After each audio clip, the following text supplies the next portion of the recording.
கர்த்தருடைய செய்தியை தியானிக்கிறதுக்கு ஆதரமாக நாம் தொடர்ந்து தியானித்து வருகிற வேத பாடத்தினுடைய தொடர்ச்சியாக எபிரேயர் நிருபம் 10வது அதிகாரத்தை திருப்பிக் கொள்ளுங்கள்.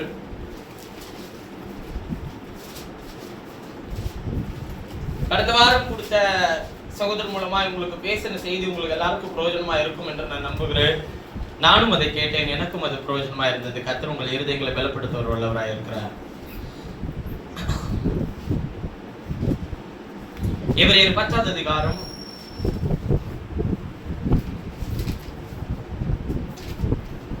முடித்த பிறகு நமக்கு கம்யூனியன் இருக்கு. கம்யூனியன் முடிச்சுட்டு நான் உங்களோட கூட ஒரு சில நிமிடங்கள் உங்களோட பேசணும். அதனால கொஞ்சம் எல்லாரும் காத்துருங்க, அப்புறமே இருக்கலாம். எபிரேயர் 10:1 5 வரை வாசம் இல்லையா, 6 10 வசனங்கள் வரை வாசிக்கலாம். சர்வாங்க தகன பலிகளும் பாவ நிவாரண பலிகளும் உமக்கு பிரியமானது அல்ல என்று அப்பொழுது நான் தேவனே உம்முடைய சித்தத்தின்படி செய்ய இதோ வருகிறேன். புத்தக சுருளில் என்னை குறித்து எழுதி இருக்கிறது என்று சொன்னேன் என்றால், நியாய பிரமாணத்தின்படி செலுத்தப்பட்டு வருகிற பலிகளை குறித்து மேற் சொல்லியபடி பலியையும் காணிக்கையும் நீர் விரும்பாமல் சர்வாங்க தகன பலிகளையும் பாருங்க சொல்றாரு, பலியும் காணிக்கையும் சர்வாங்க தகன பலிகளையும் பாவ நிவாரண பலிகளையும் நீர் விரும்பவில்லை, அவைகள் உமக்கு பிரியமானது அல்ல என்று சொன்ன பின்பு தேவனுடைய சித்தத்தின்படி செய்ய இதோ வருகிறேன் என்று சொன்னார். இரண்டாவது நிலைநிறுத்துவதற்கு முதலாவதை நீக்கி போடுகிறார். இயேசு கிறிஸ்துவினுடைய சரீரம் ஒரே தரம் பலியிடப்பட்டதினாலே அந்த சித்தத்தின்படி நாம் பரிசுத்தமாக்கப்பட்டிருக்கிறோம். எப்போதுமே நல்ல அற்புதமான காலை நேரத்திலும் கர்த்தருடைய செய்திக்கு ஆதாரமாய் நாம் தொடர்ந்து தியானித்து வருகிற வேத பாடத்தினுடைய தொடர்ச்சியை நான் உங்களோடு கூட பகிர்ந்து கொள்கிறேன். எபிரேயருக்கு கொடுத்த நிருபம் அதன் வெளிச்சம் என்கிற தலைப்பின் கீழிருந்து 100வது வாரம் உங்களோடு கூட கர்த்தருடைய வார்த்தையை பகிர்ந்து கொள்கிறேன். அதிலே நாம் இன்றைக்கு பேச போகிற விஷயம் சித்தத்தின்படி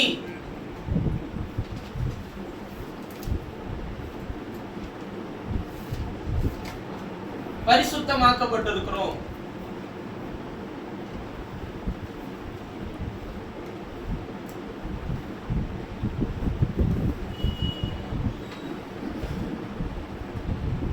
சித்தத்தின்படி பரிசுத்தமாக்கப்பட்டிருக்கிறோம் என்கிற மைய பொருளை கொண்டு உங்களோடு கூட பேச நான் விரும்புகிறேன். எபிரேயர் நிருபம் ஒரு ஆச்சரியமான ஒரு விஷயம். அதை இவ்வளவுதான் என்று சொல்லி அதனுடைய ஆழத்தை ஒருவராலும் அளக்க முடியாது. ஆதியாகமம் தொடங்கி வெளிப்படுத்தின விசேஷம் வரையிலும் சொல்லப்பட்டிருக்கிற எல்லா விஷயத்தையும் இந்த எபிரேயர் நிருபத்தில் எல்லா விஷயத்துக்குமான ஒரு சின்ன சின்ன விஷயங்களை கர்த்தர் இதில் என்ன பண்ணியிருக்கிறாங்க, கொடுத்திருக்கிறார். என்னுடைய ஒவ்வொரு செய்தியினுடைய ஒவ்வொரு காரியத்தை நான் தியானிக்க உட்காரும் போதெல்லாம் கர்த்தர் இதற்குள்ளே மறைத்து வைத்திருக்கிற மகத்துவங்களை இணைத்து காண்பிக்கிறது உண்டு. ஒவ்வொரு குறிப்பா இந்த எபிரேயர் 10வது அதிகாரம் ரொம்ப ஸ்பெஷலானது. ஏன் நான் இதை சொல்றேன்னா, இதுக்கு முன்னாடி எழுதப்பட்டிருக்கிற நிருபங்களும் இதற்கு பின்பு எழுதப்பட்டு வருகிற அனைத்து விஷயங்களுமே இந்த 10வது அதிகாரத்தில் தான் அனைத்து விஷயங்களுமே கொடுக்கப்பட்டிருக்கிறது. அவர் மாம்சத்திலே வரும்போது அவருக்கான சரீரம் எப்பொழுது உண்டானது, அந்த சரீரத்தை வேறு யாரோ உருவாக்கி அதை தரவில்லை. அந்த சரீரம் அவர் தனக்கென்று உருவாக்கப்பட்ட சரீரம் என்றும், அந்த சரீரம் என்ன நோக்கத்துக்காக உருவாக்கினார் என்றும் இந்த எபிரேயர் 10 தான் எழுதப்பட்டிருக்கிறது. உலகத்திலே எத்தனையோ பலிகளை ஏற்படுத்தின தெய்வம் அவர் தாமாகவே தன்னுடைய சரீரத்தை உருவாக்கி அவர் தன்னுடைய சரீரத்தை பலியாக ஒப்பு கொடுக்க இந்த மாம்சத்தில் வெளிப்பட்டார் என்று சொல்லியும் இந்த எபிரேயர் 10 தான் எழுதப்பட்டிருக்கிறது. இந்த நியாயப்பிரமாணம் கொடுக்கப்பட்ட ஆசாரியத்துவம் என்கிற காரியத்தை ஏற்படுத்தப்பட்டது மோசேயின் காலத்தில் அல்ல. உங்களுக்கு விளங்கிக் கொள்ளும்படிக்கு ஒன்றை சொல்லுகிறேன். ஆபிரகாமினுடைய காலத்தில் காலத்தில் லோத்தை பிடித்துக் கொண்டு போகிறான். சோதோமின் ராஜாவையும் லோத்தையும் ஒரு ராஜா பிடித்துக் கொண்டு போகிறான் அடிமையாக. அப்போது ஆபிரகாம் தன்னுடைய கைப்பிடிந்தவர்களாகிய வாலிபர்களை அழைத்துக் கொண்டு போய் அவர்களை விடுதலையாக்கி கொண்டு வரும்போது அங்கு அவனை சந்தித்த மெல்கிசேதேக்கு சாலேமின் ராஜா உன்னதமான தேவனுடைய ஆசாரியர் என்று குறிப்பிடப்பட்டிருக்கிறது வேதத்திலே. ஆசாரியத்துவம் வந்தது லேவிக்கு அப்புறம் தான். ஆபிரகாம், ஈசாக்கு, யாக்கோபினுடைய பிள்ளை லேவி. லேவியினுடைய வம்சத்திலே வருகிறவர்கள், யூதாவின் வம்சத்திலே வருகிறவர்கள் தான் ஆசாரியர்களும் பிரதான ஆசாரியத்துவத்தின் வேலையை செய்து கொண்டிருந்தார்கள். ஆனால் நல்ல விளங்கிக்கோங்க, ஆபிரகாமின் காலத்திலே அந்த மெல்கிசேதேக்கு அந்த உன்னதமான தேவனுடைய ஆசாரியன் எங்கிருந்து வந்தார்? அவரை குறித்து எபிரேயர்ல தான் வாசிக்க முடியும். அவருக்கு தாயும் தகப்பனும் இல்லை, வம்ச வரலாறு இல்லை. அப்பொழுது தேவன் எப்படி அவனுக்கு தன்னை காண்பித்தார் என்றால் மெல்கிசேதேக்காக. மெல்கிசேதேக் என்றால் நீதியின் ராஜா என்ற அர்த்தம். சாலேமின் ராஜா என்றால் சமாதானத்தின் ராஜா என்றும் அர்த்தம். இதை வேற எந்த நிறுவனத்தில் நீங்க போய் படிக்க முடியாது, வேற எந்த தீர்க்கதரிசன புத்தகத்தில் நீங்க வாசிக்க முடியாது. அது எபிரேயர் நிறுவனத்திலே தான் அப்போஸ்தலனாகிய பவுல் வெளிப்படுத்தப்பட்ட ஒவ்வொரு விஷயங்களையும் நீங்க எழுதி வைத்திருக்கிறார். அப்படியானால் இந்த ஆசாரியத்துவத்தின் முறைமை என்பது உலக தோற்றத்துக்கு முன்னதாகவே என்ன பண்ணப்பட்டதுங்க? ஏற்படுத்தப்பட்டது. ஆசாரியத்துவத்தின் முறைமையில தான் பலி செலுத்தப்பட்டு வந்தது. ஆனால் உலக தோற்றத்துக்கு முன்னதாகவே கிறிஸ்து அடிக்கப்பட்ட ஆட்டுக்குட்டியாக இருந்தார் என்பதை வேத வாக்கியம் சொல்லுகிறது. இப்ப உலகத்தில் அவர் வரும்போது என்ன செய்கிறார் என்றால் சர்வாங்க தகன பலிகளும் பாவ நிவாரண பலிகளும் உமக்கு பிரியமானதல்ல என்று எபிரேயர் 10:6 வாசிக்கும்போது சொல்லுகிறார். 5 வாசிக்கும்போது அவர் உலகத்தில் பிரவேசிக்கும் போது பலியும் காணிக்கையும் நீர் விரும்பவில்லை. இப்ப இயேசு உலகத்தில் வரும்போது என்ன இருந்தது? பலி இருந்தது, காணிக்கை இருந்தது. பலியும் காணிக்கை அவர் உலகத்தில் வரும்போது அவர் என்ன பண்ணல? விரும்பல. ஒரு சரீரத்தை எனக்கு என்ன பண்ணீங்க? ஆயத்தம் பண்ணீங்க. இப்ப இவர் செலுத்திட்டு வந்த காணிக்கை, இவர் செலுத்திட்டு வந்த பலி, இது எல்லாமே என்ன எதுக்காக செலுத்திட்டு வந்தாங்க பாருங்க. 8வது வசனத்தில் வாசிக்கும் போது நியாயப்பிரமாணத்தின்படி செலுத்தப்பட்டு வருகிற பலிகளை குறித்து மேல் சொல்லியபடி பலியையும் காணிக்கையும் சர்வாங்க பலி பாவ நிவாரண பலிகளையும் நீர் விரும்பவில்லை, அவைகள் உமக்கு பிரியமானதல்ல என்று சொன்ன பின்பு என்றார். அப்ப பலியும் காணிக்கையும் செலுத்தி ஆராதனை செய்து கொண்டு வந்தார்கள். சர்வாங்க தகன பலி, சமாதான பலி. உங்களிடத்துல ஏதாகிலும் சமாதான குறைவு இருக்குன்னா சமாதான பலி செலுத்தணும். சகோதரனுக்குள்ள ஏதாகிலும் சமாதான குறைவு இருக்குன்னா சமாதான பலி செலுத்தணும். சமாதான பலி செலுத்தாம சர்வாங்க தகன பலி செலுத்தப்பட முடியாது. காணிக்கையே போடாதுன்னு சொல்லி இருக்காரா இல்லையா? உன் சகோதரனிடத்தில் ஏதாகிலும் உனக்கு குறைவு இருக்குமானா அவனோடு ஒப்புரவாயிட்டு வந்த பிறகு என்ன பண்ண? காணிக்கை போட்டுன்னு சொன்னாரா? இயேசு வந்த போது பலி காணிக்கை இருந்துச்சா இல்லையா? இருந்துச்சு. ஆனால் அவர் சரீரத்திலே வந்த நோக்கம் அதை ஒளியப்படுகிறதற்காக தான். எவ்வளவு பெரிய விஷயங்களை, எத்தனை வருட பாரம்பரியத்தை அவர் முறியடித்து அவர் புதிதான ஒன்றை துவக்கணும். அப்ப அத்தனை விஷயங்களுக்கும் ஒரு தீர்வை கர்த்தர் ஏற்படுத்தி வச்சிருக்கணுமா இல்லையா? அதைதான் இந்த 10 வசனங்களுக்குள்ளே அவர் சொல்லுகிறார். பாருங்கள், அவர் சொல்லுகிறார் 6வது வசனத்தை வாசிக்கும் போது சர்வாங்க தகன பலிகளும் பாவ நிவாரண பலிகளும் உமக்கு பிரியமானதல்ல என்று. அப்பொழுது நான் தேவனே உடைய சித்தத்தின்படியே செய்ய. இப்ப ஆண்டவர்கிட்ட ஒரு கேள்வி இதுல இருந்து கேட்டேன், உமக்கு பிரியம் இல்லாததை ஏன் ஆண்டவரை இவங்களை செய்ய வச்சீங்க? அவர் தானே சொன்னாரு 400 வருஷம் அடிமையா அவன் பாட்டுக்கு இருந்தான்ல, அவனை திருப்பி வந்து என்ன செய்ய சொன்னார்? அவரு ஆராதனை செய்ய கூப்பிட்டார். எகிப்தின் ராஜாவாகிய பார்வோன் என்ன சொன்னா? இங்கே உன்னுடைய தேவனை என்ன பண்ண? ஆராதனை செய்ய சொன்னானா இல்லையா? ஆராதனை செய்யறதுக்கு பலி வேணும்னாலும் எதுனாலும் என்ன பண்ணிக்கின்றான்? எடுத்துக்கான்னு சொல்றானா இல்லையா? ஏன் அங்கெல்லாம் ஆராதனை செய்ய விடாம கர்த்தர் எங்க கூட்டிட்டு வராரு? நான் உனக்கு எங்க தரிசனமானேனோ அந்த ஓரேபிலே இஸ்ரவேலர்கள் வந்து கர்த்தரை தொழுது கொள்ளும்படிக்கு அவர்களை அழைச்சு கொண்டு வான்னு சொல்லி சொன்னார். அப்ப எகிப்தின் ராஜா பார்வோன் ஜனங்கள் தேவனை ஆராதனை செய்கிறதற்கு அவன் என்ன பண்ணவே இல்லைங்க, தடை பண்ணானா? தடை பண்ணல. பலி செலுத்த தடை பண்ணானா? தடை பண்ணல. தொழுது கொள்ள தடை பண்ணானா? தடை பண்ணல. கர்த்தருடைய நாமத்தை உச்சரிக்க தடை பண்ணானா? தடை பண்ணல. எதுக்கு தடையா இருந்தவன்? எகிப்தை விட்டு போக கூடாது. ஆபத்துல நீ எகிப்துக்குள்ள இருக்கும் போது என்னனாலும் என்ன பண்ண செய். என்ன செய்ய? சும்மா செய்ய. நீ கர்த்தரை ஆராதிக்காத, அதை ஆராதிக்காத சொல்ல. நீ கர்த்தரை தொழுது கொள், கர்த்தருடைய நாமத்தை உயர்த்து, பலி செலுத்து, ஆராதனை செய். பலிக்கு வேணும்னா பலியை கூட என்ன பண்ணீங்க என்கிட்ட இருந்து கேட்டு வாங்கிக்க, எடுத்துக்க, உனக்கு எல்லாமே இருக்கு. இப்ப என்ன பிரச்சனை? அவனுக்கு என்ன பிரச்சனை? எகிப்தை விட்டு போக கூடாது. நீங்க எகிப்தை விட்டு வெளியே வந்துட்டீங்கன்னா தான் அவனுக்கு பிரச்சனை. கர்த்தரை ஆராதிக்கிறது பிரச்சனை கிடையாது, தொழுது கொள்றது பிரச்சனை கிடையாது, வணங்குறது பிரச்சனை கிடையாது, அவர் நாமத்தை மகிமைப்படுத்துறது பிரச்சனை கிடையாது,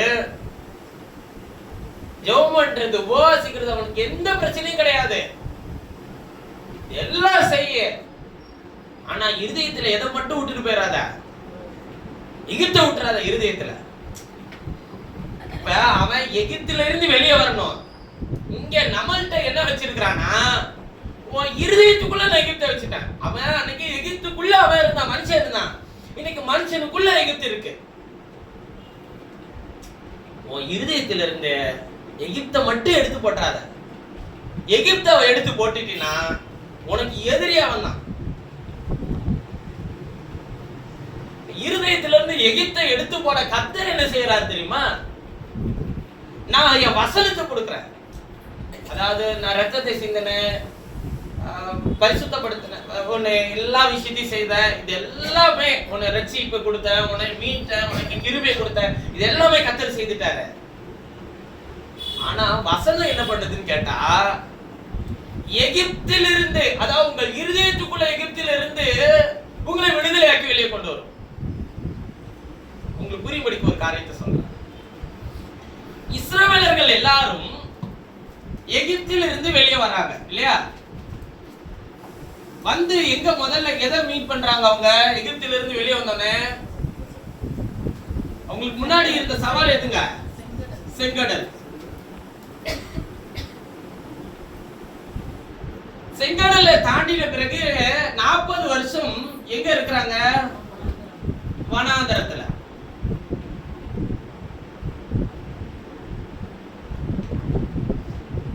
வனாந்தரத்தினுடைய முடிவுக்கு அப்புறம் என்ன இருக்கு உங்களுக்கு? யோர்தான். நல்லா விளங்கிக்கோங்க, யோர்தான். இப்ப இவனுக்கு பிரச்சனை என்ன? எகிப்தை விட்டு வெளியே போக கூடாது. சரி, எகிப்தை விட்டு வெளியே வந்துட்டான். செங்கடல்ல தாண்டிட்டானா? இப்ப செங்கடல்ல என்னன்னு நீங்க சொல்லுவீங்க? எதுக்கு இப்ப எகிப்து எதுக்கு அடையாளமா இருக்கு? உலகம். செங்கடல் எதுக்கு அடையாளமா இருக்கு? ஞான ஸ்நானம். ஞானஸ்நானம் வாங்கணும்னு என்ன ஆயிட்டோம்? நம்ம ஞானஸ்நானம் வாங்கணும்னு என்ன ஆயிட்டோங்க? ரட்சிக்கப்பட்டுட்டோம் இல்லையா? நீங்களும் ரட்சிக்கப்பட்டீங்களா? ரட்சிக்கப்பட்டீங்களா இல்லையா? இந்த ஞானஸ்நானத்தை ஞாபகம் வச்சிருப்பீங்க இல்லையா? இத்தனாம் தேதி, இத்தனாவது கிழமைகள், இத்தனாவது இந்த நபர் இடத்துல இந்த தண்ணீரில், அது சாக்கடையிலையா அல்லது எதுலையோ நம்ம என்ன பண்ணிட்டோம்? மூழ்கி வெளியே சும்மா சுத்திட்டு இருந்த காஞ்ச பாவியா இருந்த நம்ம நினைச்ச பாவியாக்கி உள்ள உட்கார வச்சாச்சு. எப்படியோ நினைச்சு முக்கிய எடுத்து உள்ள உட்கார வச்சாச்சு. எது போல இன்னும் பாவம் போயிருச்சு நீங்க நினைக்கிறீங்களா? இனிமேதான் ஆட்டமே இருக்கு. என்ன நீ ஞானஸ்நானம் வாங்குறியோ, ஞானஸ்நானம் வாங்க போறோமா, இனிமே அப்பதான் அதுக்குள்ளே வரலான்ட்டு ஞானஸ்நானம் எடுத்ததுக்கு அப்புறம் தான் பிரச்சனையே இருக்குன்னு சொல்ல வர.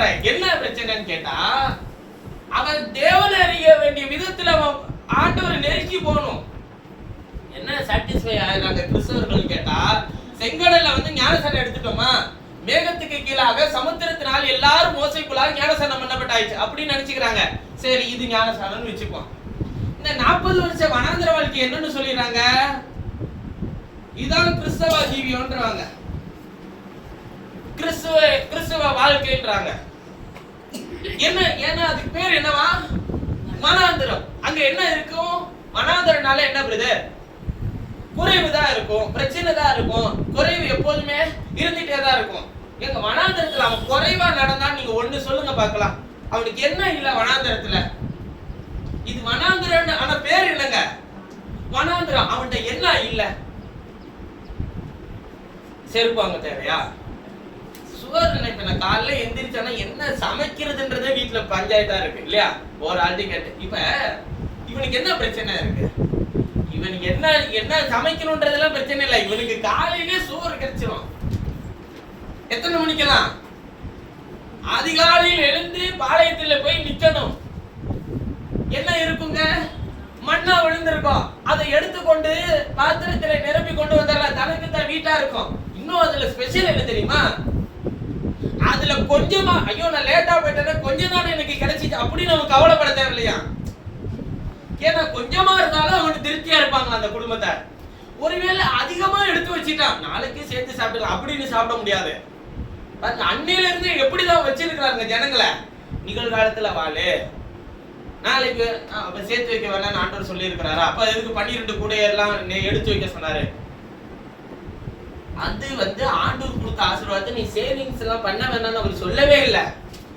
கொடுத்திருக்கிறத நீ எடுத்து வச்சு சேவிங் பண்ணி உன்னுடைய எதிர்காலத்துக்கு, அதை நம்ம சாப்பிடறோமோ இல்ல அடுத்து நம்ம வர போற பிள்ளைக்கு சாப்பிடுதோ அது நம்ம கையில இல்ல, ஆனா எடுத்து வச்சு செய்யணும் ஆண்டவர் சொல்லி இருக்கிறாரு, அது வேற விஷயம். ஆனால் அதற்காக முயற்சி செய்து நிகழ்காலத்தில் தேவனோடு வாழ்கிற ஒரு வாழ்க்கையை இழந்துடக்கூடாதுன்னு தான் சொல்ல வரேன். அப்ப நல்ல கவனிங்க, வனாந்திரத்திலே மண்ணா இருந்தது, ஜனங்கள் எடுத்துக்கொண்டு வந்தார்கள், புசித்தார்கள். 7வது நாளைக்கு தேவையான மண்ணா 6வது நாளே கொட்டப்பட்டது. அன்று மாத்திரம் பூச்சி வைக்காது, மற்ற எல்லா நாளும் மண்ணா இருந்துச்சு. வஸ்திரம் பழசா போல, பாதரட்சை தேஞ்சி போல, பகலிலே மேக ஸ்தம்பம், இரவில அக்னி ஸ்தம்பம். என்ன குறையாதுனா தண்ணீர், கண்மலையில இருந்து வலியக்கூடிய தண்ணி இருந்துச்சு. அப்புறம் நான்வெஜ் வேணும்னு ஒரு நாள் அழுதான், அதுக்கும் கர்த்தர் என்ன பண்ணாருங்க, 1 முழம் உயரத்துக்கு அவர் நான்வெஜ்ஜையும் கொடுத்தாரு, காடைகளை போட்டார். அத சாப்பிட தெரியாம சாப்பிட்டு செத்து போனவன் நிறைய பேர் இருக்கிறான். சாப்பிட தெரியாம தான் செத்து போனே தவிர காடை சாப்பிட்டு சாவல. காடை எப்படி சாப்பிடணும்னு தெரியாம செத்து போனான், புரியுதுங்களா? காடை சாப்பிட்டதுனால சாவல. நிறைய பேருக்கு காடை மேல ஒரு அதிருப்தி, ஐயோ அதை தின்னதுனால நிறைய பேர் செத்து போயிட்டு நல்லா பிரதர், அதனால காடையெல்லாம் கிறிஸ்தவர்கள் சாப்பிடக்கூடாது பிரதர். காடை தின்னதுனால சாவல, அப்ப சாப்பிட்ட எல்லாருமே மோசமாக கொண்டு செத்து போயிருக்கணும். காடைய புசிக்க வேண்டிய விதத்தில் புசிக்கல. ஏன், உளுந்த உடனே அவன் இத்தனை நாள் மாம்சத்துக்கு ஏங்கிட்டு இருந்தான் பாருங்க, அந்த ரத்தத்தோட புசிச்சிட்டான். நோவாவின் காலத்திலே சொல்றாரு, மாம்சத்தின் உயிர் ரத்தத்தில் இருக்கிறது, ரத்தத்தோடு கூட என்ன பண்ணாத, புசிக்காத. நிறைய கிறிஸ்தவர்களுக்கு இன்னும் விளங்கல, எலும்புக்குள்ள இருக்கிறது ரத்தம் தானே, சதைக்குள்ள இருக்கிறதும் ரத்தம் தானே, ரத்தம் இல்லாம எப்படி எல்லா சரீரம் எல்லாம் வரும், அது எப்படி ரத்தம் இல்லாம நம்ம புசிக்கிறது? ரின் சோப் பவுடர் எல்லாம் போட்டு கழுவி ரத்தமே இல்லாம, சிவப்பே இல்லாம, சிவப்பு இருந்தாலே ரத்தம் நினைச்சுக்கிறாங்க. ரத்தத்தோட புசிக்காதன்னா என்ன அர்த்தம்னா, ஜீவன் இருக்கும் போதே புசிக்கிறான்ல, அதாவது என்ன, அவர் என்ன அர்த்தத்துல சொல்ற, உண்மையான தமிழ் என்கிட்ட இன்னொரு பைபிள் இருக்கு, நான் இந்த பைபிளை உங்களுக்கு எடுத்து காட்டுறேன். இன்னொரு பைபிள்னா இந்த பைபிள் இல்ல, நான் போன்ல வச்சிருக்கிறேன். உங்களுக்கு அந்த வசனத்தை நான் தமிழ்ல இன்னொரு தமிழ் ஒரிஜினலா சீகர் பாலாயர் எழுதி கொடுத்த அந்த வருஷம்ல படிக்கும் போது பாத்தீங்கன்னா அற்புதமா இருந்துச்சு. மாம்சத்தில உயிர் இருக்கும் போதே அதை புசிக்கிறது, ரத்தத்தை அறுத்து கீழே விட்டுட்டதுக்கு அப்புறமேட்டு உயிர் போயிடும், அதை புசிக்கலாம், ஒண்ணும் தப்பு இல்லை. அந்த ரத்தத்தை சாப்பிடலாம் பிரதர், அது உயிர் போறதுக்கு அதுதானே காரணமா இருந்துச்சு, அதை விட்டுருன்ற. புசிக்கிறதுக்கு எவ்வளவு விஷயம் இருக்கு, இதான் சுட்டு திங்கணுமா, சாப்பிட்டு எதை சாப்பிடு, நெல்லாத்தையும் சாப்பிடு, உயிராகி ரத்தத்தை புசிக்காத, உயிர் இருக்கும் போது அதை புசிக்காத, அதுதான் சொல்றாரு. அப்புறம் நறுமுண்டு நொறுமுண்டு செத்து போனதை புசிக்காத, விக்கிரகங்கள் படைக்கப்பட்டதை புசிக்காத, அவ்வளவுதான். ஆனா விக்கிரகங்களுக்கு படைக்கப்பட்ட விஷயத்தை குறித்து அப்போஸ்தலனாகிய பவுல் ஒரு விஷயத்தை தெளிவுபடுத்துறார். நீ ஒருத்தன் ஒரு அவிசுவாசி அப்பதான் சர்ச்சுக்கு வந்திருக்கிறான்னா, நீ போய் விக்கிரகங்களுக்கு படைக்கப்பட்டதை புசிக்கும் போது அவன் அதை பார்த்தான்னா அவன் இடறி போயிடுவான். அவன் என்ன சொல்றாரு, போஜனத்தை வெறுக்காதன்னு சொல்லல. எல்லா போஜனமும் கர்த்தருடையது, எல்லாமே கர்த்தருடையது. ஆனா நீ அதை புசிக்கும் போது ஒருவன் பார்த்தால் அவனுக்கு அது இடர் உண்டாகும். அதுக்காக நீ புசிக்காதன்ற. போஜனத்தை வெறுக்க வேணாம், நீங்க சுண்டலை வெறுக்க வேணாம், பொரிய வெறுக்க வேணாம், அப்புறம் எதெல்லாம் பலி செலுத்தி கொண்டு வராங்க அதெல்லாம் வெறுக்க வேணாம். அதெல்லாம் போஜனம், அது கர்த்தருடையது. கர்த்தர் கொடுக்காம எதுவுமே அவங்களால செய்ய முடியாது. அவன் போய் படைச்சு வச்சுட்டு கொண்டு வந்து தராமது நீ புசிக்கிறது இடரல் உண்டாகக்கூடாது. இன்னொன்னு எதையாச்சும் ஒண்ணு அப்பெல்லாம் பிரதர் சொல்லிட்டாரு, கொண்டு இல்ல சோத்திரத்தோட பிச்சைலாம் குச்சிட்டு எதையாச்சும் ஒண்ணு பண்ணிச்சுன்னா அதுக்கு நானும் பொறுப்பு இல்லை. புரியுதுங்களா? நல்லது வீட்டுல தங்கி நம்ம சாப்பிட்டாலே ஏதோ ஒண்ணு ஆகி போயிடுது. எதையாச்சும் ஒண்ணு செஞ்சு எதையோ ஒண்ணு சாப்பிட்டுக்கிட்டு பாருங்க. வனாந்தரத்துல அவனுக்கு என்ன குறை இருந்துச்சு சொல்லுங்க பாருங்க. ஒரு குறையும் கிடையாது. ஆனா பேர் என்னங்க? வனாந்தரம். இதுதான் கிறிஸ்தவ வாழ்க்கை நம்ம நினைச்சுக்கிறோம். இது கிறிஸ்தவ வாழ்க்கையா? இங்க பாருங்க, ஞானசானம் எடுத்து இந்த பிள்ளைகளா இருப்பீங்களா ஆவிக்குரிய வாழ்க்கையில் குழந்தை பருவம், அதுதான் வனாந்தர வாழ்க்கை. கேட்ட உடனே எல்லாமே கிடைக்கிற மாதிரியே தெரியும். ஜோம் பண்ண உடனே பதில் கிடைக்கிற மாதிரி தெரியும். அப்படியே என்ன பண்ணோம், கர்த்தர் நம்மோடு கூட இருக்கிற மாதிரியே இருக்கும், எல்லாம் இருக்கும். ஆனா நல்ல கவனிங்க, இந்த குழந்தை பருவத்தை தாண்டி யோர்தான்ற ஒரு விஷயத்தை கர்த்தர் உங்களுக்கு வெளிப்படுத்துவார். யோர்தான் என்றால் மரணம். மரணம் எந்த மரணம்? மரணத்துக்கு அதிகாரி யார்? பிசாசு. இவனை ஜெயங்கொள்ள எது தேவை? கர்த்தருடைய உடன்படிக்கையின் வசனம் தேவை. வசனத்தை அறிகிற அறிவுக்குள்ள கர்த்தர் உங்களை கொண்டு வரும்போது அப்பதான் நீங்க யாரோட ஃபைட் பண்ண ஆரம்பிக்கிறீங்க? உலகத்தின் அதிபதியோடு. இப்ப கவனிங்க, மரணத்தை ஜெயிக்க ஆசாரியர்கள் உடன்படிக்கை பற்றி தங்கள் தோளில் சுமக்க வேண்டும். இங்கே மோசேக்குள்ளாக எல்லாரும் ஞானஸ்நானம் பண்ணப்பட்டார்கள். இது ஒரு ஆரம்ப நிலை கிறிஸ்தவ வாழ்க்கையில். அந்த வனாந்தர வாழ்க்கை என்பது ஒரு குழந்தை பருவ வாழ்க்கை. ஆனால் இதுதான் ஒரு வாலிபனாக இந்த உலகத்தை ஜெயங்கொள்ள வேண்டிய காலத்தின் கட்டாயத்தில் இருக்கிறோம்.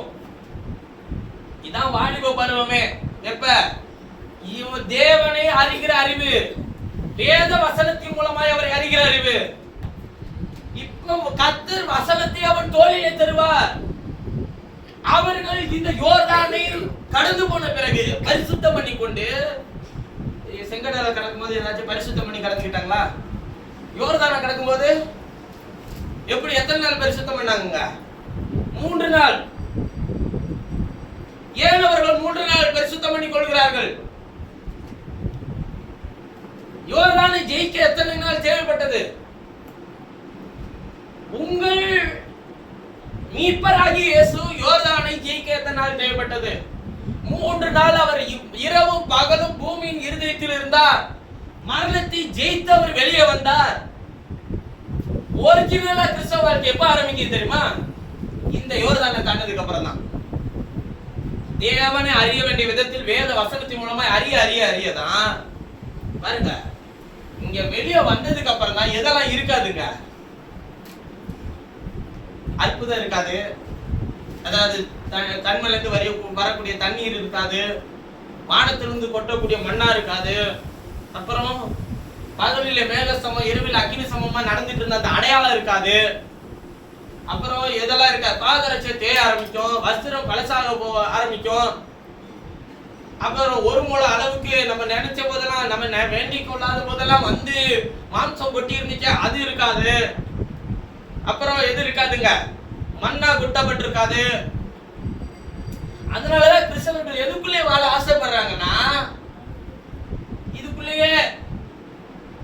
இதுக்குள்ளேயே சுத்தி வந்துட்டே இருப்பாங்க. மாசம் ஜனவரி மாசம் ஆரம்பிச்சிச்சுன்னா டிசம்பர் இங்க யோர்தான் பக்கத்துல, ஐயோ இதை தாண்டா எதுவும் கிடைக்காது, அதனால திரும்பி எங்க வந்துருவான், இப்படியே ரொட்டேஷன்ல வந்துருவான். கத்தாவே தேவி சந்தியும், கத்தாவே சுகத்தை தாரும், கத்தாவே பிள்ளைக்கு ஞானத்தை தாரும், கத்தாவே ஆசீர்வாதத்தை தாரும், பீஸ் கட்ட பலத்தை தாரும். இப்படியே இதுக்குள்ளேயே சுத்திட்டு இருப்போம். ஏன்னா இதை தாண்டா என்ன கிடைக்காது. இது எதுவும் வராது. ஆனா யார் காத்துட்டு இருப்பா தெரியுங்களா? அதை தாண்டி வெளியே வந்தோடனே, யோர்தானை தாண்டோடனே எரிகோ இருந்துச்சு, எரிகோவை தாண்டோடனே ஆயிப்பட்டணம் இருந்துச்சு, ஆயிப்பட்டணத்தை ஜெயித்தோடனே மீதியானியர்கள் இருந்தாங்க, மீதியானியர்களை ஜெயித்தோடனே ஏத்தியர்கள், ஏவியர்கள், கிர்காசியர்கள், எபூசியர்கள், எமோரியர்கள், பெலிஸ்தியர்கள் எனக்கூடிய சத்துருக்கள் பட்டியல் போட்டு நின்னாங்க. இப்ப இங்க எதுவுமே இல்ல, யார் இருக்கா? சத்துருக்கள் இருக்கிறாங்க. இங்க இங்க சத்துருவே இல்ல, ஆனா எல்லாமே இருந்துச்சு. அதாவது இயற்கைக்கு அப்பாற்பட்ட அற்புதங்கள், அடையாளங்கள், கர்த்தர் தருகிற சுகம், வேலை, ஜீவன், ஆசீர்வாதம் எல்லாம் இருந்துச்சு. இப்போ உங்களுக்கே பாருங்களேன், உங்களுக்கு இந்த வாழ்க்கை பிடிச்சிருக்கா, இந்த வாழ்க்கை பிடிச்சிருக்கா? இங்க வஸ்திரம் பழசா போகாது, வாஷிங் மிஷின் தேவையில்ல, பவுடர் தேவையில்ல, எதுவும் தேவையில்ல, பால் அரைச்சே தேயாது. அதாவது நான் சொல்ற வாஷிங் மிஷின் என்ன தெரியுமா? சும்மா வந்துட்டு ஆட்டோரை பரிசுத்தப்படுத்தும் இல்ல இல்ல. கர்த்தர் உன்னை பரிசுத்த ஒரு முறை பரிசுத்தம் ஆயிட்டாரா, நீ பரலோகத்துக்கு முத்திரிக்கப்பட்டாச்சியா, அவ்வளவுதான். உன்னை எப்படி விட்டுட்டு போவாரு அப்படின்னு சொல்லுவாங்க. வலது பக்கத்துல இருக்கிற கல்வனை அவர் ரசித்து அவர் பரலோகத்துக்கு கொண்டு போய் சேர்த்துட்டாரே. பரலோகத்துக்கு கூட்டு போனாரா? பரதீசுக்கு நீ இன்றைக்கு என்னோடு கூட பரதீசியில் இருப்பாயினாரா? பரதீசினாரு. ஏன்னா இவர் அடுத்து எங்க போறாரு? இவரு அடுத்த ட்ரிப் பரதேசுக்கு போறையா, அங்க போய் இவர் என்ன பண்றாரு? காவல் ஆவிகளுக்கு பிரசங்கிக்கிறார். அப்ப அந்த ஆவிகளுக்கு அவர் பிரசங்கிக்கும் போது நீ அங்க வா, எதை கேளு, நான் பிரசங்கத்துக்கு நான் சொல்ற செய்தியை கேளு. ஒருவேளை அவன் கேட்டு மனம் திரும்பி எங்க போயிருக்கலாம், அவருடைய உயிர்த்தெழுதலை பங்கடைஞ்சிருக்கலாம். இப்ப பக்கத்தில் இருக்கிற கல்வனுக்கு நாம இணைந்திருக்க வேண்டாம், நாம போவோமான்றதான் பிரச்சனை. யூதாசு போயிருப்பானா? அப்படி நீ போனா போய் பாரு, வந்திருந்தானா சந்தோஷமா பார்த்துட்டு வரலாம். யூதாசு நிறைய தானே பிரதர் போவான். இது ஒரு டிபேட்டா, இது ஒரு வாக்குவாதமா? யூதாசை பார்த்து சொல்லுங்க, நீ பிறவாத இருந்தால் நலமா இருக்கும். மனுஷகுமாரனை காட்டி கொடுக்கிற எவனும் சபிக்கப்பட்டவன். ஆனா அவன்கிட்ட கூட அவர் எப்படி நடந்துக்கிட்டார் தெரியுங்களா? யுத்தத்தினால என்னை காட்டி கொடுக்கிற சிநேகிதனே. அந்த பொறுமையும் அன்பும் எப்ப வெளிப்படும்னா, நம்முடைய வாழ்க்கையில் அவர் வைத்திருக்கிற சித்தம் என்னது என்பதை அறிகிற அறிவுதான் நமக்கு அந்த பொறுமையும் அன்பையும் கொண்டு வரும். அதை பத்தி தான் உங்களோட பேச போறேன். இந்த சும்மா இந்த குண்டு செட்டுல குதிரை ஓட்டுன மாதிரி இதுக்குள்ளேயே சுத்திட்டு இருக்கிற வாழ்க்கை வேணாம் நமக்கு. இதுக்கு வெளியே வந்தாதான் சத்துருவை ஜெயிக்க நமக்கு என்ன வேணும்ன்றது ரொம்ப அவசியம். எல்லா சத்துருவையும் ஒரே மாதிரி ஜெயிக்க முடியாது. ஃபர்ஸ்ட் இருக்கிற சத்துரு என்ன தெரியுமா? எரிகோ பட்டணம் தான். எரிகோ பட்டணத்தை ஜெயிக்க எல்லாரும் பயங்கரமான ஆயுதத்தை தூக்கிட்டு போய் பட்டணத்தை மதில்களை உடைக்கலான்னு போனாங்களா? இல்ல. ஜெயிக்க என்ன தேவைப்பட்டுச்சு? பொறுமை. ஃபர்ஸ்ட் என்ன வேணும்? பொறுமை வேணும். உள்ள ஏறி பூச்சி எல்லாரும் வெட்டி போட்டுடலாமா? யாரையுமே அவங்க அப்படி செய்யவே இல்லை. ஆயிப்பட்டணத்துக்குள்ள போகும்போது சொல்றாரு, ஒருத்தரையும் விடாது, எல்லாரையும் வெட்டி போட்டுற. எரிகோ பட்டணத்தார் அப்படி சொல்லல. நீ பொறுமையா உடன்படிக்கை பெட்டியை மாத்திரம் தூக்கி சுமந்துக்கிட்டு என்ன பண்ணு, சுற்றி வா. மேக சம்பவம் இல்லைங்க, கர்த்தர் இருக்கிறாரா இல்லையான்னு தெரியல. அக்னி சம்பவம் இல்லைங்க, கர்த்தர் இருக்கிறாரா இல்லையான்னு தெரியல. கண்மல இருந்து வடியக்கூடிய தண்ணீர் வேற இல்ல. இப்பதான் ஒரிஜினலான லைஃப். மாம்சீகமான நம்முடைய தேவையும் சந்திச்சுக்கணும், அதே நேரத்துல கர்த்தர் கொடுக்கிற சித்தத்தின் பாதையில் என்ன பண்ணணுங்க, நடக்கணும். இங்கதான் இருக்கு நம்முடைய கிறிஸ்தவத்தை காண்பிக்க வேண்டிய நேரம். இது இல்லாம எல்லாம் கர்த்தர் மாம்சீக தேவை எல்லாத்தையும் கர்த்தர் சந்திக்கிட்டே இருப்பாரு, நாம என்ன பண்ணிட்டே இருப்போம். நல்ல கவனிங்க, இங்க வனாந்தரத்துல இருக்கும்போது யாராச்சும் ஆண்டவர் சித்தம் என்னங்கறத அறிஞ்சு அதன் பாதையில் நடந்தானா சொல்லுங்க பார்க்கலாம். காலைல தண்ணி வேணும்னாக்கா அது கழுவுவாங்க, போஜனம் வேணும்னாக்கா அது கழுவுவாங்க. எல்லாத்துக்கும் யாரை போட்டு தொந்தரவு பண்ணிட்டே இருப்பான், மோசையை போட்டு தொந்தரவு பண்ணிட்டே இருப்பான். ஆனா அவன் மாம்சீக தேவை எல்லாத்தையும் கர்த்தர் சந்தித்தாரா இல்லையா? கர்த்தர் உங்கள் மாம்சீக தேவை சந்திக்கிறார் என்றால் உங்களை அதற்கென்றே நியமித்து வைத்திருக்கிறார். எதுக்குள்ள போக முடியாது. நித்திய ஜீவனுக்கு ஏற்ற பாதையில உங்களுக்கு நடத்தலன்னு அர்த்தம். உங்களுக்கு உண்மையை சொல்றேன் பாருங்க, இங்க புறப்படும் போது 6 லட்சம் பேர் இருந்தால, சரிங்களா? 6 லட்சம் பேர் இருந்தால, இந்த 6 லட்சம் பேர்ல 2 பேர் தான் இங்க போனான். 5,99,998 பேரு இங்க புறப்படும் போது இருந்தவன் இந்த 40 வருஷத்துல போயிட்டான். ஆனா இங்க பிரவேசிக்கும் போது கர்த்தர் புதிதான ஒரு 6 லட்சம் பேரை கர்த்தர் என்ன பண்றாருங்க, ரெடி பண்ணி கூட்டிட்டு போயிட்டார். ஏன்னா அவர் சொன்னார்ல, சொன்ன வார்த்தையை அவர் காப்பாத்திடுவார். 6 லட்சம் புருஷர்களை கர்த்தர் நாங்க கூட்டு போவேன்னு சொன்னாருன்னா கூட்டு போனாரு. ஆனா புறப்பட்டவன் போல, ஆனா அவரு சொன்னபடி அவர் வார்த்தையை காப்பாத்தி கூட்டு போயிட்டாரு. இப்ப என்னன்னா நாம நித்திய ஜீவனுக்கு போவோம்னு சொல்லிதான் கூப்பிட்டு இருக்கிறாரு. ஆனா நாம போவோமான்றதான் பிரச்சனை. இந்த 2 பேரும் எப்படி போனா நீங்க நினைக்கிறீங்க? இவன் 2 பேருமே இந்த இயற்கைக்கு அப்பாற்பட்ட அற்புத அடையாளம் இது எதையும் நம்பல. முற்பிதாக்களுக்கு தேவன் கொடுத்த வாக்குத்தத்தம் என்ன? 12 பேரை அனுப்பி போய் இஸ்ரவேலை அந்த கானானை போய் வேவு பார்த்துட்டு வான்னு சொன்னா 10 பேர் வந்து என்ன சொன்னா, அதை சுதந்திரிக்க முடியாது, அவர்கள் நம்மை காட்டிலும் பருகி இருக்கிறார்கள். ஏன்னா 400 வருஷம் விட்டுட்டு போனவன் தான். அவர்கள் நம்மை காட்டிலும் பெருகி இருக்கிறார்கள், வளர்த்திருக்கிறார்கள், தேசத்திலே பாலும் தேன் ஓடுகிறது, அவர்கள் ராட்சதர்களாய் இருக்கிறார்கள், அவர்கள் எளிதாய் நம்ம என்ன பண்ணுவார்கள், கொன்று போடுவார்கள். கடந்த வாரம் ஒரு வாலிபர் கூட்டம் நடத்தும் போது ஒரு அர்த்தமா ஒரு சகோதரி என் இடத்துல ஒரு கேள்வி கேட்டார். நம்ம ஆண்டவர் ஆராதிக்கிறோம், தொழுது கொள்றோம், எல்லா விஷயமும் நம்ம ஆண்டவருக்கு உண்மையா இருந்து செய்யறோம். ஆனா நம்ம காட்டிலும் உலகத்தில் இருக்கிறவர்கள், அதாவது அவரை அறியாதவர்கள், அவரை தொழுது கொள்ளாதவங்க எல்லாம் நல்ல ஆசீர்வாதமா, நல்ல உயரத்துல, நல்ல செழிப்போட, நல்ல சுகத்தோட, ஆரோக்கியத்தோடு, எல்லா விதத்திலும் நல்லா இருக்கிறாங்களே நம்மளை காட்டிலும். இப்ப நமக்கு அது கிடைக்காதா அப்படின்னு சொல்லி கேட்டேன். இருக்கிறாங்களா இல்லையா? உங்களை காட்டிலும் எல்லாரும் நல்லா இருக்கிறாங்களா? பாருங்க, நீங்களே சொல்லுங்க, எல்லாரும் நல்லா இருக்கு. இப்போ உங்களை எல்லாம் விசுவாசின்னு அவர் சொல்லி இதெல்லாம் யாம்பிள்ளான்னு வேற சொல்றாரு. அவன் நல்லா இருக்கான், நீங்க எல்லாரும் நல்லா இருக்கட்டும். அப்ப எல்லாருக்கும் அந்த கேள்வி இருந்திருக்கு, அவன் மட்டும் நல்லா இருக்கான், அவன் மட்டும் நல்லா இருக்கான், அவனுக்கு எல்லாம் இருக்கு, மேல போயிட்டே இருக்கிறான், நம்ம இன்னும் கீழே போயிட்டே இருக்கிறோம். நல்லா இருக்கிறாங்களா?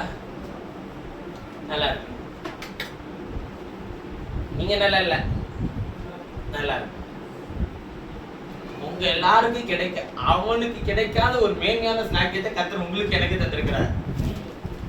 மெய்யான தேவன் யார் என்கிறதை அறிகிற அறிவு.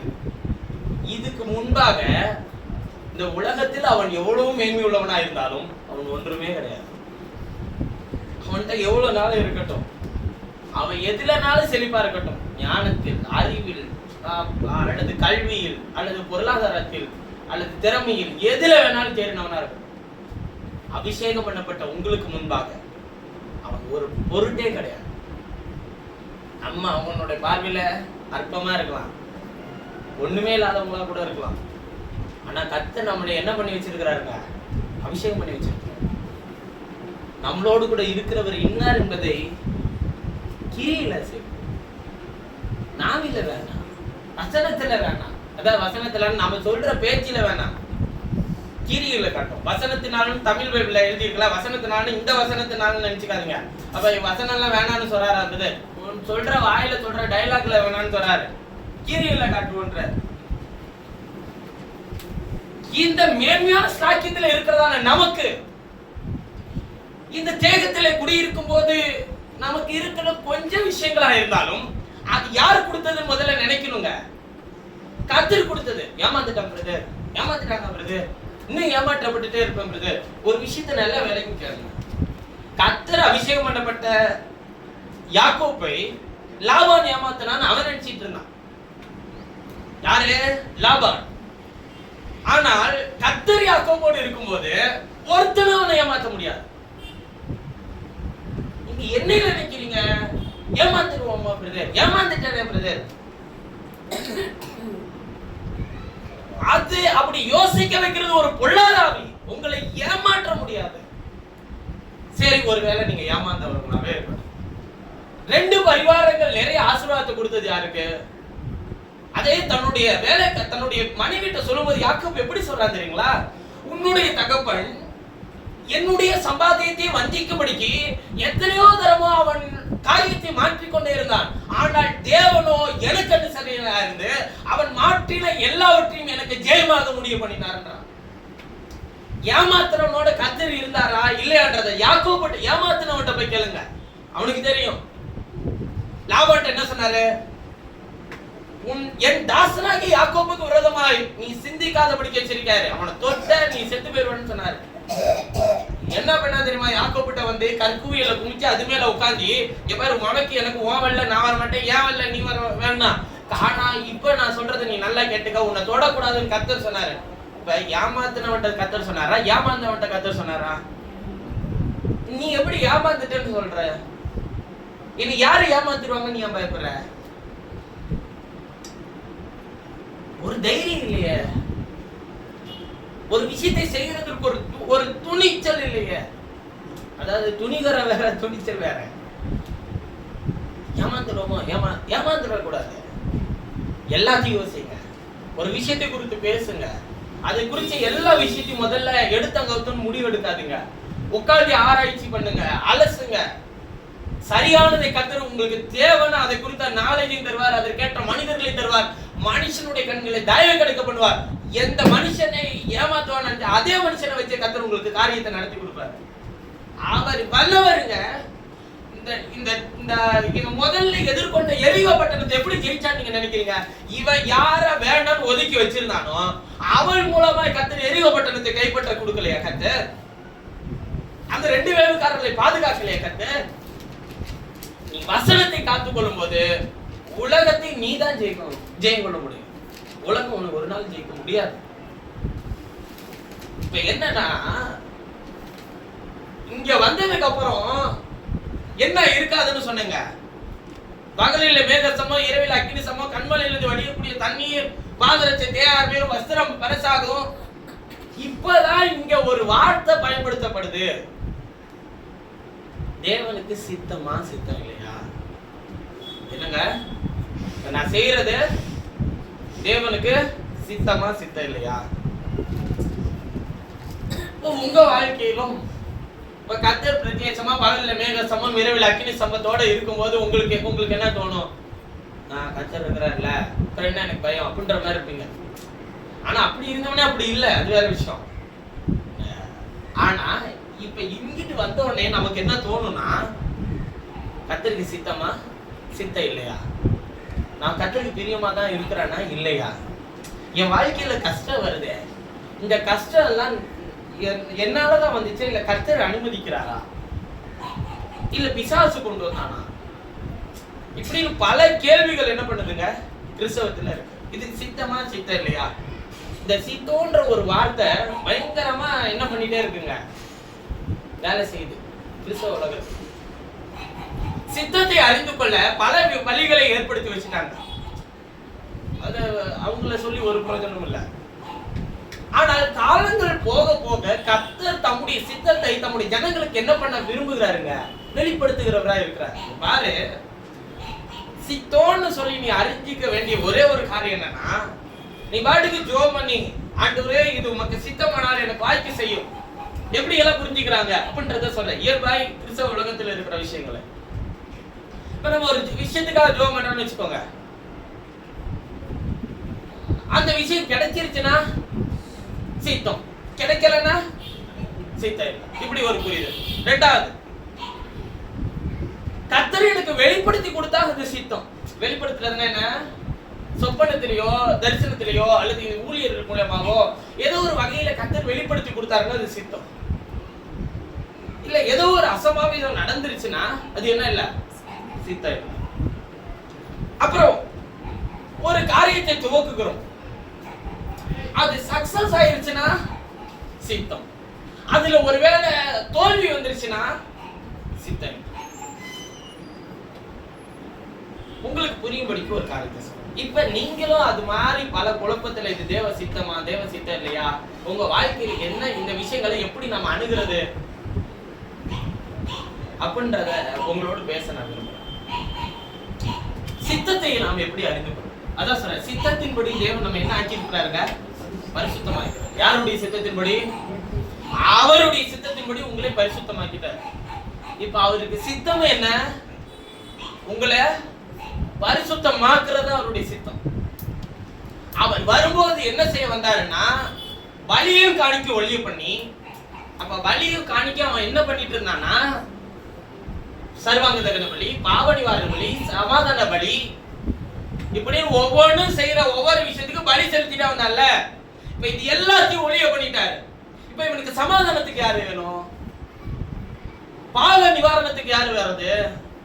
குற்ற நிவாரணத்துக்கு யாரு அதிகாரியா வர்றது? இப்ப எல்லாத்துக்கும் ஒரு சாக்ரிஃபைஸ் வேணுமா வேணாமா? அதுக்கு முன்னாடி அவன் என்ன பண்ணிட்டு இருந்தான்? பலி செலுத்திட்டு இருந்தான். பலி செலுத்தி பரிசுத்தமாக்கி கொண்டான். பரிசுத்தமாக்கப்படுகிறவர்களை கர்த்தர் நடத்துகிறவராய் இருந்தார் நம்முடைய சித்தத்தின்படி.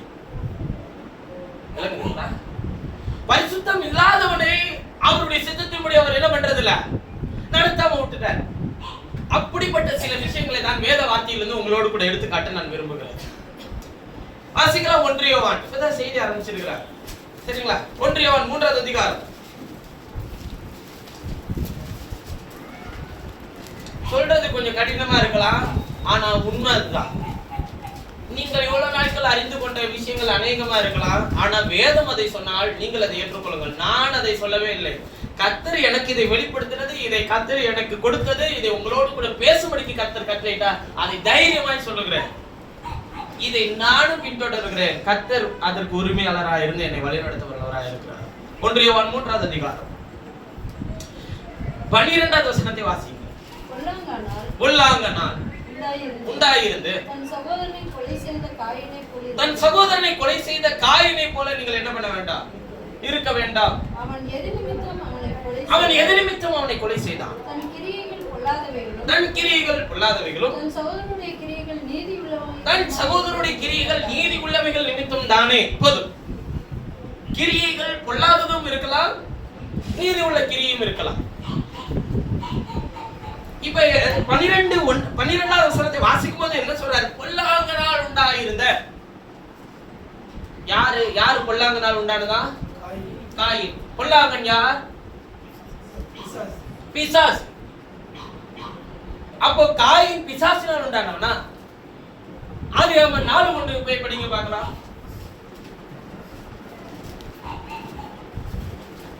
ஆதியாகமம் 4:1. ஆதாம் தன் மனைவியாகி ஏவாளை அறிந்தான். அவள் கர்ப்பவதியாகி காயினை பெற்று கர்த்தரால் மனுஷனை பெற்றிருக்கிறாள்.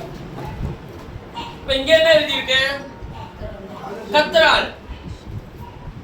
அங்க என்ன எழுதி இருக்கு? பொல்லாங்கனால். இப்ப இங்க காயின் பொல்லாங்கனால் பிறந்தானா கர்த்தரால் பிறந்தானா? இந்த உலகத்தில் எந்த ஜீவனும் தேவனால தான் உண்டாக்கப்பட முடியும். அது பொல்லாங்கு செய்கிறவனும் சரி, நன்மை செய்கிறவனையும் சரி. இந்த ரெண்டையுமே யாருதான் உண்டாக்க முடியும்? ரெண்டுமே யாருதான் தோற்றுவிக்க முடியும்? கர்த்தரால் தான். ஏனென்றால் அவர் ஜீவனுள்ள இருக்கிற அதிபதி. ஜீவன் அவரிடத்தில் இருக்கிறது. ரெண்டுமே அவரிடத்தில் இருக்கிறது. ஜீவனை கொடுக்க அவரால் முடியும், ஆனால் பொல்லாப்பை கொடுக்க அவரால் முடியாது. ஏனால் பொல்லாங்கு என்கிற ஒரு விஷயம் யாருக்குள்ள கிடையாது, தேவனுக்குள் கிடையாது. பொல்லாங்கன் யார்? பிசாசு. இப்ப காயினை குறித்து அவர் சொல்லுகிறார், யோவான்ல எழுதும்போது பொல்லாங்கனால் உண்டாயிருந்த காயினை போல் நீங்கள் இருக்க வேண்டாம். அவன் எது நிமித்தம் அவனை கொலை செய்தான்? சகோதரனை. தன் கிரியைகள் பொல்லாதவைகளும் தன் சகோதரனுடைய கிரியைகள் நீதி உள்ளவைகளுமாய் இருந்தது நிமித்தம் தானே. இப்ப விளங்கிக்கோங்க. ஆபேல் காயினை குறித்து எல்லாருக்கும் தெரியும். காயின் பொல்லாங்கனால் உண்டாயிருந்தவன் என்று சொல்லி வேதத்தில் வாசிக்கிறோம். ஆனால் பொல்லாங்கனால் உண்டாயிருந்தானா என்றால் பிறப்பிலே அல்ல, அவன் இருதயத்திலே பொல்லாப்பை வைத்தது உலகத்தின் அதிபதி. அவன் பிறப்பின் வாயிலாக அவன் பொல்லாங்கு அவனுக்குள் வரவில்லை, ஆனால் அவன் இருதயத்திற்குள் எது வந்துருச்சுங்க? பொல்லாப்பு. சகோதரனாகிய ஆபேலுக்குள்ள எது இருந்தது? நீதி. காயினுக்குள்ள எது இருந்தது? பொல்லாப்பு. இப்ப இந்த ரெண்டுல எது தேவ சித்தம்?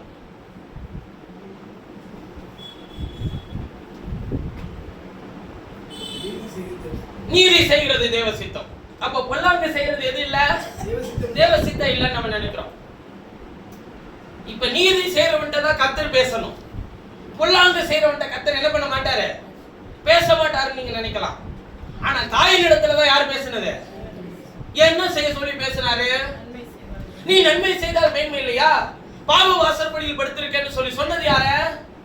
பொல்லாங்கு செய்தவனை, செய்ய போகிறவனை குறித்து அவர் சொல்லுகிறார். இப்பதான் சித்தம் என்னங்கறத நீங்க கண்டுபிடிக்க முடியும். தேவனுடைய சித்தத்தில் ரெண்டு இருக்கிறது. ஒன்று நன்மையும் இருக்கிறது, இன்னொன்று தீமையும் இருக்கிறது. தேவ சித்தம் உங்களை நன்மை செய்கிறதற்காக கர்த்தர் வைத்திருக்கிறாரா அல்லது தீமை செய்கிறதற்காக வைத்திருக்கிறாரா என்கிறதை நீங்க முதல்ல அறிஞ்சுக்கணும். உங்களை இயேசுவினுடைய சீஷர்கள் 12 பேர் இருந்தாங்க. ஒவ்வொருவரையும் ஒவ்வொரு விதமாய் அவர் தெரிந்து கொண்டார், ஒவ்வொன்றை செய்கிறதற்கு. நீங்க வேதத்தை வாசிச்சா பேதுரு காட்டிலும் ஒரு பெரிய அப்போஸ்தலன் மகத்துவமான கிரியைகளை செய்திருக்கவே மாட்டார். கடல் மேல நடந்த ஒரு சீசன் யாரு? இயேசுவுக்கு அடுத்து பேதுரு தான். எந்த அப்போஸ்தலனாச்சு கடல் மேல நடந்தாங்கன்னு படிக்க முடியுமா? முடியாது. ஒருத்தன் கூட இறங்க பயந்தான். ஆனா பேதுரு கேட்டா, வருகிறது நீரே, நான் நம்மிடத்தில் வரணும். பேச சொன்னா, நான் வா அப்படின்னாரு. ஒண்ணு இறங்கிட்டார்ல நம்ம ஆளு. அப்புறம் விழுந்தா, கையை பிடிச்சாரு, தூக்குனாரு. அது ரெண்டாவது விஷயம். நடந்தாரா இல்லையா? அந்த துணிச்சல் ஒருத்தனுக்காச்சும் வந்துச்சா? வரலையே. ஆனால் அவனை காட்டிலும் பெரியவனா இருந்தான். இயேசுவோடு கூட இராதவன், இயேசுவின் மார்பையில சாயாதவன், இயேசுவினுடைய காரியத்தை கூட கொஞ்சம் கூட உணராதவன். இவர்கள் எல்லாரை காட்டிலும் பெரிய அப்போஸ்தலனா இருந்தான் அப்போஸ்தலனாகிய பவுல். பேதுருவை முகமுகமா எதிர்த்தான். பவுலுடைய உருமால்களை கொண்டு போய் போட்டவுடனே வியாதியஸ்தர்கள் சுகமடைந்தார்கள். பேதுருவின் நிழல் பட்டு வியாதியஸ்தர்கள் என்ன அடைந்தார்கள்? சொஸ்தமானார்கள். இயேசு கூட இந்த அற்புதங்களை எல்லாம் செய்யலங்க. இயேசுவோட நிழல் பட்டு யாராச்சும் சுகமானாங்க பைபிள் வாசிக்க முடியுமா? முடியாது. இயேசுவோட வசனத்தை கொண்டு போய் போட்டு சுகமானாங்கன்னு யாராச்சும் வாசிக்க முடியுமா? வாசிக்க முடியாது. காரணம், இயேசு சொன்னார், ஒருவன் என்னை விசுவாசிக்கிறான், நான் செய்த கிரியைகளை தானும் செய்வான், இவைகளை காட்டிலும் பெரிய கிரியைகளை செய்வான்னு சொல்லி சொல்றார். அப்ப நல்லா விளங்கிக்கோங்க, தம்முடைய சீஷர்கள் தம்மை பின்பற்றி வருகிறவர்களை கர்த்தர் ஒவ்வொருவரையும் ஒவ்வொரு நோக்கத்துக்காக கர்த்தர் தெரிந்து கொள்றார். எல்லாரும் ஒரே விஷயத்துக்காக தெரிந்து கொள்ளல. எல்லாரும் அற்புதங்களை செய்தார்கள். ஆனால் இயேசுவின் மார்பிலே சாய்ந்திருந்த அன்பின் சீஷனாகிய யோவான் ஒரு அற்புதத்தை செய்யவில்லை. ஏன் ஆண்டவரே, எனக்கு மாத்திரம் அற்புதம் செய்ய சக்தி இல்லைன்னு சொல்லி அழுகல. அவனுக்கு கர்த்தர் ஒன்றை வைத்திருந்தார். வெளிப்படுத்தின விசேஷத்தை கர்த்தர் அவனுக்கு காண்பிக்க வேண்டும் என்பதற்காக, அவனை எழுத வேண்டும் என்பதற்காக கர்த்தர் அவனை ஜீவனோடு வைத்திருந்தார். யூதாஸ் காரியத்தை எதுக்காக தெரிந்து கொண்டார்? காட்டி கொடுப்பதற்காகவே தெரிந்து கொண்டார். அதனாலதான் அவன் கையில எதையும் கொடுத்து வச்சிருந்தாரு, பணப்பையும் கொடுத்து வச்சிருந்தாரு. இப்ப உங்களை எதுக்கு தெரிஞ்சு வச்சிருக்காரு? நீங்க இயேசுவின் சீஷர்கள் தான், இயேசுவின் பிள்ளைகள் தான், கூடயே இருக்கிறீங்க. இன்னும் நிறைய வேதாராய்ச்சியாளர்கள் சொல்றாங்க, இயேசு பேசினது அராமிய மொழி, அரபு மொழி இல்ல. நிறைய பேருக்கு அது புரியல. அராமிய மொழி வேற, அரபு மொழி வேற. அராமிய மொழி, அராமிய மொழியை மொழிபெயர்த்ததை யூதாஸ் காரியத்து தான். இவர் சமாரியாவுக்கு ஒவ்வொரு ஊருக்கும் போகும்போதும் அதை மொழிபெயர்ப்பு செய்ததை யாருதாங்க? யூதாஸ் காரியத்து தான்றாங்க. அப்ப இயேசு பிரசங்கித்த செய்தி எல்லாத்தையும் மொழிபெயர்ப்பு செய்தது யூதாஸ் காரியத்து. இயேசுவோடு மேல் வீட்டறையில் இருந்தது யூதாஸ் காரியத்து. இயேசு செய்த எல்லா அற்புதங்களிலும் கூட இருந்தது யார்தான்? யூதாஸ் காரியத்து. ஏன்? அவன் கூட பிசாசை துரத்திருப்பான், அவன் கூட அற்புதங்களை செய்திருப்பான். ஆனால் கர்த்தர் அவனை தெரிஞ்சுக்கிட்டது எதுக்காக? அவனை காட்டி கொடுப்பதற்கு. பேதுருவை சொல்றாரு, நீ மறுதலிப்பாய், சேவல் கூறதுக்கு முன்னாடி 3 தடவை நீ மறுதலிப்பாய்.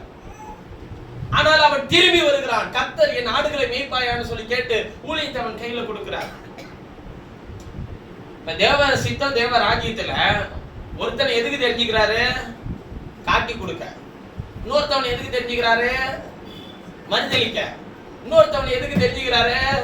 அவன் எந்த அற்புதங்களையும் அடையாளம் செய்யல, அமைதியா இருக்கிற, மார்புல சமைஞ்சிருக்கிற, அன்பின் சீசனா இருக்கிறான், வெளிப்படுத்தின விஷயத்தை எழுதுறதுக்கு.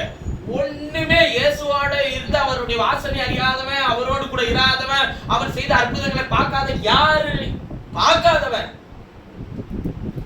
இயேசு மரிக்கும் போது அவன் இருந்தானா இல்லையான்றது கூட தெரியாது. ஆனால் அவனை மத்தியான வேளையில அவனை சந்தித்து, ஒரு வெளிச்சவனை சந்தித்து, அவனோடு கூட பேசி, அவனை பிரஜாதிகளுக்கு ஊழியனாக ஏற்படுத்தினது கர்த்தர்.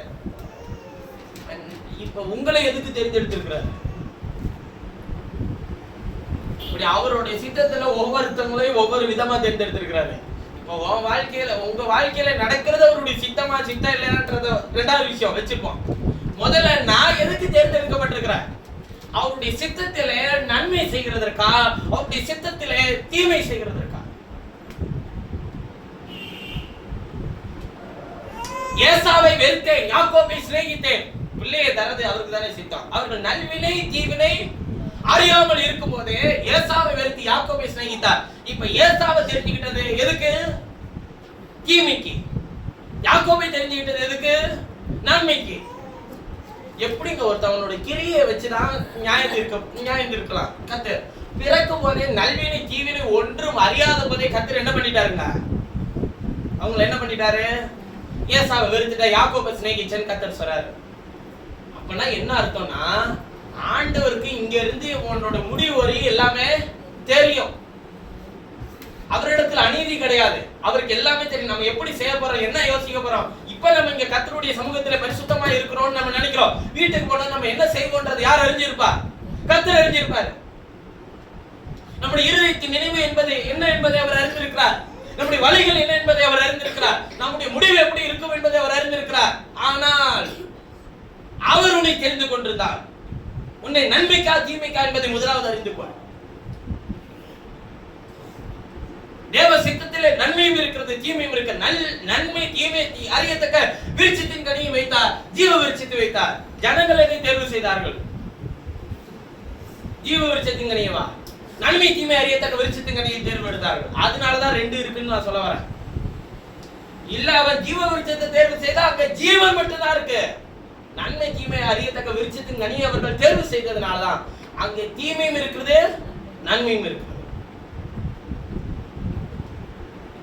இப்ப நாம எதுக்காக நியமிக்கப்பட்டோம்னு தெரிஞ்சிருச்சுன்னா, நம்மளுடைய வாழ்க்கையில எது தேவ சித்தம் சித்தம் இல்லைன்றதை விட்டுட்டு எதுவா இருந்தாலும் அதை தேவ சித்தத்தின்படி நம்மால் மாற்றிக்கொள்ள முடியும் என்பதை உங்களால் அறிந்து கொள்ள முடியும்.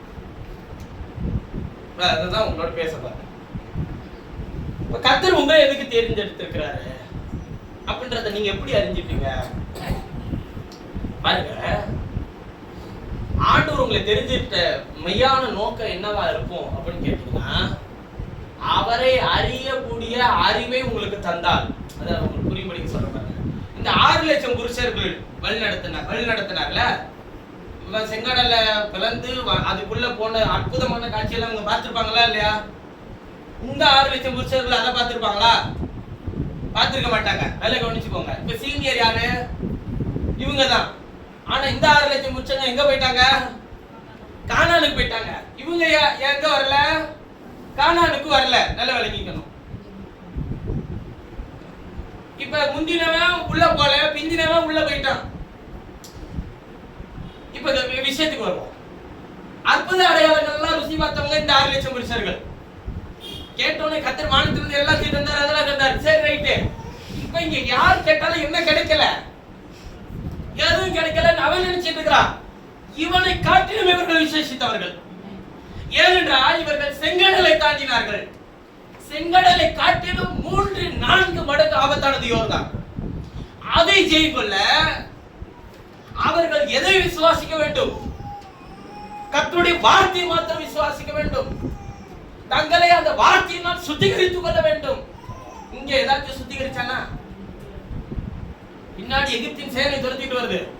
முன்னாடி யார? கர்த்தரை நோக்கி பார்த்தாங்க அந்த 6 லட்சம் புருஷர்கள். இல்லையே, மோசேயை நோக்கி பார்த்தார்கள், ஊழியனை நோக்கி பார்த்தார்கள். தண்ணீர் தேவைப்பட்ட போது, மண்ணா தேவைப்பட்ட போது ஊழியனை நோக்கி பார்த்தார்கள். இறைச்சி தேவைப்பட்ட போது ஊழியனை நோக்கி பார்த்தார்கள். தண்ணீர் கசப்பான போது ஊழியனை நோக்கி பார்த்தார்கள். ஆனா இங்க வந்தா, இங்க ஒருத்தன் ஊழியனை நோக்கி பார்க்க கூடாது. ஊழியன் கர்த்தர் என்ன வார்த்தையை கொடுக்கிறாரோ அந்த வார்த்தையை கேட்டு ஒருத்தவன் செய்யலனாலும் ஒட்டுமொத்த குடும்பமே அடி வாங்குச்சு. நல்ல கவனிச்சீங்களா? இங்க இங்க எல்லாருக்காகவும் போய் பேசிட்டு இருந்தது யாரு? மோசே. அங்க போய் எல்லாருக்காகவும் யோசுவா பேசல. நல்லா கவனிச்சுக்கோ. மோசே எங்கேயாச்சும் வஸ்திரத்தை கிழிச்சு அழுதான் பைபிளை வாசிக்க முடியுமா? முடியவே முடியாது. நீங்க வாசிக்கவே முடியாது. ஆனா நீங்க யோசுவாவின் சரித்திர புத்தகத்தை எடுத்து வாசிங்க. 3வது அதிகாரத்திலிருந்து அந்த எழுதி இருக்கிற கடைசி அதிகாரத்துக்குள்ள அவன் எத்தனை முறை வஸ்திரத்தை கிழிச்சிருக்கிறான்றத போய் படிச்சு பாருங்க.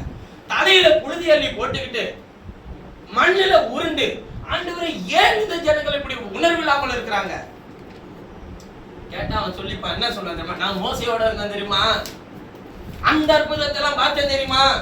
கர்த்தர் அங்க வெளுத்திட்டு இருப்பார் எல்லாரையும். ஒரே ஒரு ஆகாரனால ஒட்டுமொத்த இஸ்ரவேல் விழுந்து போயிட்டு இருந்துச்சா இல்லையா? உடனே யோசுவா செஞ்ச விஷயம் என்ன? யோசுவா என்னங்க பண்ணா? ஆண்டவரே அந்த ஒருத்தனை எனக்கு கண்டுபிடிச்சு கூட ஆண்டவர் வெளுத்தறன்னு சொன்னானா? இல்ல இல்ல இல்ல இல்ல, தலையிலே புழுதியை போட்டுக்கொண்டு வஸ்திரத்தை கிழித்துக் கொண்டு, கர்த்தாவே உம்முடைய ஜனங்கள் தோற்று போகிறது உமக்கு பிரியமா? ஆண்டவர் சொன்ன, நீ ஏன்டா இப்படி வஸ்திரத்தை கிழிச்சிட்டு உட்கார்ந்து இருக்கிற? எந்திரிச்சு போ. அப்ப இன்னைக்கு நான் வஸ்திரத்தை கிழிச்சிட்டு உட்கார்ந்து இருக்க முடியுமா? நானு வஸ்திரம் தான் எதை நான் சொல்றேன்? இருதயத்தை. ஏன் இது சம்பவிக்கிறது?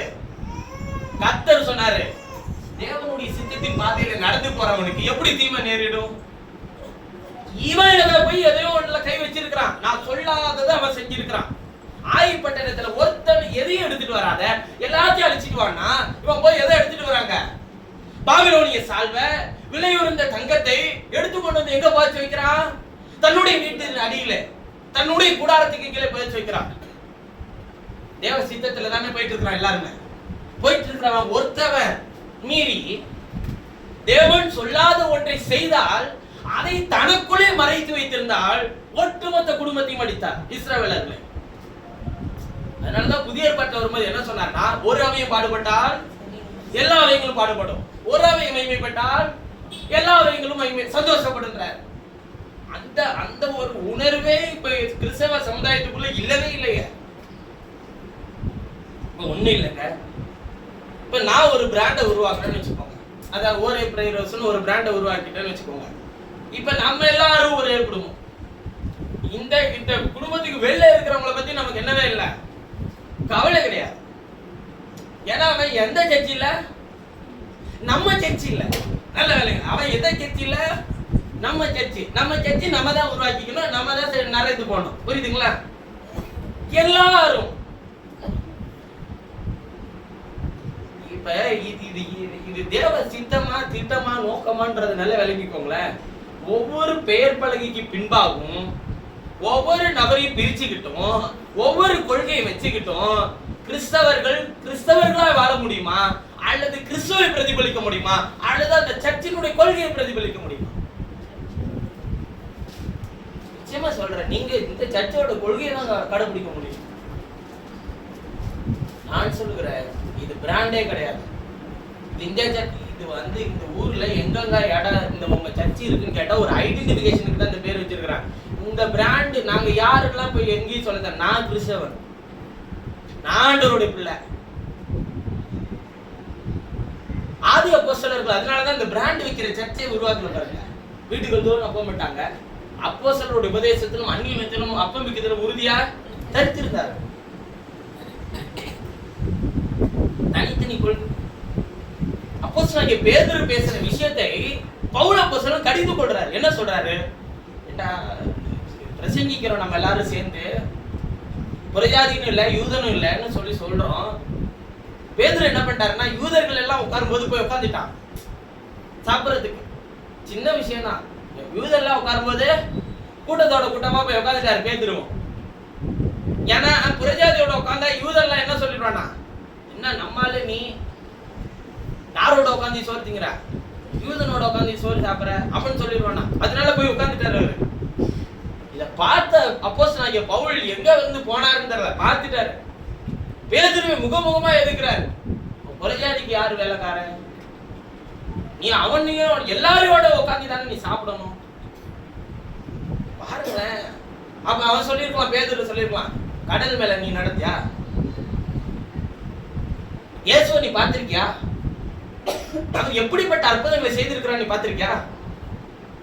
மறுரூபமனையில மறுரூபமாக்கும் போது நீ பார்த்திருக்கியா? கூட இருந்திருக்கியா? நீ அந்த அனுபவம் உனக்கு இருக்கா? அவர் பாடுபடும் போது கூட இருந்திருக்கியா? கேட்டிருக்கலாம்ல, ஒண்ணுமே கேட்கலையா? பேதுரு தன்னுடைய நிருபத்துல எப்படி எழுதுறா தெரியுங்களா? அப்போஸ்தலனாகிய பவுலை குறித்து, நம்முடைய சகோதரனாகிய பவுல் நாம் அறிந்து கொள்கிறதற்கு அரிதான விஷயங்களை அவர் பேசியிருக்கிறார். மற்றவர்கள் மற்ற வேத வாக்கியங்களை அவர்கள் புரட்டுகிறது போல அவனுடைய வேத எழுத்துக்களை மற்றவர்கள் புரட்டுகிறார்கள் பேசுறார். என்ன ஒரு சகோதரன்! ஊழியர்கள் கூட என்ன சொன்னா, அரசியலோட மோசம் ஊழியர்கள். அதாவது கிறிஸ்தவ ஊழியம் இந்த கொள்கைக்குள்ள இருக்கிறவங்க மட்டும்தான் ஒன்னா என்ன பண்ணுவாங்க, ஒரே ஒரு ஊழியர்களாம். எனக்கு அதுல உடன்பாடே கிடையாது. கொள்கை யார் உண்டாக்குனது? இந்த சத்தியத்தை நான் விசுவாசிக்கிறேன். உனக்கு அந்த விசுவாசத்தை கொடுத்தது யாரு? யாரு முதல்ல இந்த உபதேசத்தை ஏற்படுத்த? வேதம் என்ன சொல்லுது? முதல்ல நீ அதை ஆராய்ச்சி பார்த்திருக்கியா? எழுதி இருக்குன்னு சொன்னா நீ அதை என்ன பண்ணி தான் ஆகணும்? ஏத்துக்கிட்டு தான் ஆகணும். அதோட உண்மையான விஷயத்தை கர்த்தர் வெளிப்படுத்தினா நீ என்ன பண்ணி தான் ஆகணும்? ஏத்துக்கிட்டு தான் ஆகணும். எத்தனை வருஷம் யார் சொல்லி இருந்தாலும், எத்தனை விஷயங்களை நீ பின்தொடர்ந்தாலும் எழுதப்பட்டதை ஒருவனும் மாற்ற முடியாது, மாற்றவும் முடியாது, அதை அழிக்கவும் முடியாது. அப்ப நல்லா விளங்கிக்கோங்க, தேவ சித்தம் என்பது என்ன? தேவ சித்தத்துல தான் நடந்துட்டு இருக்கான். இவனுக்கு எப்படி தோல்வி வருது? எப்படி சத்ரு வந்து மேற்கொள்றான்? எப்படி அவனை உலகத்தின் அதிபதி மேற்கொள்ள முடியும்? எப்படி சத்துருக்கள் ஜெயம் எடுக்க முடியுது? தேவன் தானே நடத்திட்டு இருக்கிறாரு. எப்படி சத்துரு தொட முடியுது? உன்னையும் என்னையும் தேவன் தம்முடைய வார்த்தைக்கென்று வேறு பிரித்திருந்தால் உள்ளாங்கன் அவனை தொடான். அப்படி தொடுறானா நாம என்ன பண்ணி இருக்கிறோம் அர்த்தம்? நாம தேவ சித்தம்னா என்னன்னா வசனத்தின்படி நடக்கிறது. சித்தம்னா என்னங்க? அவர் சித்தத்தின்படி நம்ம என்ன ஆக்கி வச்சுட்டு போயிட்டாரு? பரிசுத்தமாக்கிட்டு போயிட்டாரு. அப்ப பரிசுத்தத்துக்கு எதிராய் பரிசுத்தமாக்கினது எது? அவருடைய சித்தம். இப்ப பைபிள் சொல்லுது, சத்தியத்தினாலே நீங்க அவர்களை பரிசுத்தமாக்கும் உங்களுடைய வசனமே சத்தியம். அப்ப சத்தியம் தான் சித்தம், சித்தம் தான் நம்மள என்ன ஆக்கி வச்சிருக்கு? பரிசுத்தமாக்கி இருக்கு. அப்ப வேத வசனம் தான் சித்தம். இந்த வசனம் தான் நம்ம என்ன ஆக்கி இருக்கு? பரிசுத்தப்படுத்தி இருக்கு. இந்த பரிசுத்தத்துக்கு, தேவன் கொடுத்த வசனத்துக்கு எதிராய் சிந்திக்கிற எல்லாமே தேவ சித்தத்துக்கு எதிரானதுதான். நீ அதுல தேவ சித்தத்துக்குள்ள இல்லைன்னு அர்த்தம். ஆராதிக்கலாம், தொழுது கொள்ளலாம், கர்த்தருடைய சமூகத்துக்கு வரலாம். அவன் என்னங்க பண்ணுவான்? காய் நிலத்தில் விழுந்த கனிகளை கொண்டு வந்து என்ன செலுத்தினான்? பலி செலுத்தினான். கர்த்தர் எதைதான் பாக்குறாரு? எதை பாக்குறாரு? உள்ளத்தையா வெளியவா? உள்ளத்தை தான் பாக்குறான். இப்ப அவன் எதுக்கு வந்திருக்கிறான்? கர்த்தரை ஆராதிக்க தானே வந்தான். பலியை அங்கீகரிக்க வேண்டியதானே? ஆராதிக்க வர்றது நல்ல விஷயம் தானே, பொழுதுகொள்ள வர்றது நல்ல விஷயம் தானே, பலியை அங்கீகரிக்க வேண்டியதானே? ஏன் அங்கீகரிக்கல? உள்ளத்தையும் பார்க்கிறார், உன்னுடைய கிரியையும் பார்க்கிறார். எது ரொம்ப முக்கியம் ஆண்டவருக்கு? உள்ளமும் முக்கியம், கிரியையும் முக்கியம். உள்ளத்தின் நிறைவினாலதான் எதை பேசுமா? வாய் பேசு. அப்ப உள்ள எந்த அளவுக்கு கரெக்டா இருக்கணுமோ அந்த அளவுக்கு கிரியும் கரெக்டா இருக்கணும். அதனால சொல்றாரு, சகோதரரே, பேச்சினாலும் நாவினாலும் அல்ல, கிரியினாலே அன்பு கூறப்படுவோம் அப்படின்ற. அப்ப என்ன செய்யணும்னா, உள்ளத்திலே நாம் கொண்டிருக்கிற விசுவாசத்தை நம்முடைய வாழ்க்கையில் கிரியைகளில் நடப்பிக்க வேண்டும். அப்போஸ்தலனாகிய காயின் ஏன் கிரியை செய்ய முடியல? ஆண்டவர் என்ன சொன்னாரு? நன்மையானது எதுன்றத முதல்ல போய் கத்துக்கிட்டு வா. நீ நன்மை செய்தால் உனக்கு என்ன இல்லையா? மேன்மை இல்லையா? சகோதரனாகிய ஆபேல் என்ன செய்தான்? அவனுடைய பலியை அங்கீகரிச்சல. காரணம் என்ன? அவனுடைய பலியில ரத்தம் இருந்துச்சு. ரத்தம் சிந்துதல் இல்லாமல் மன்னிப்பு இல்லை.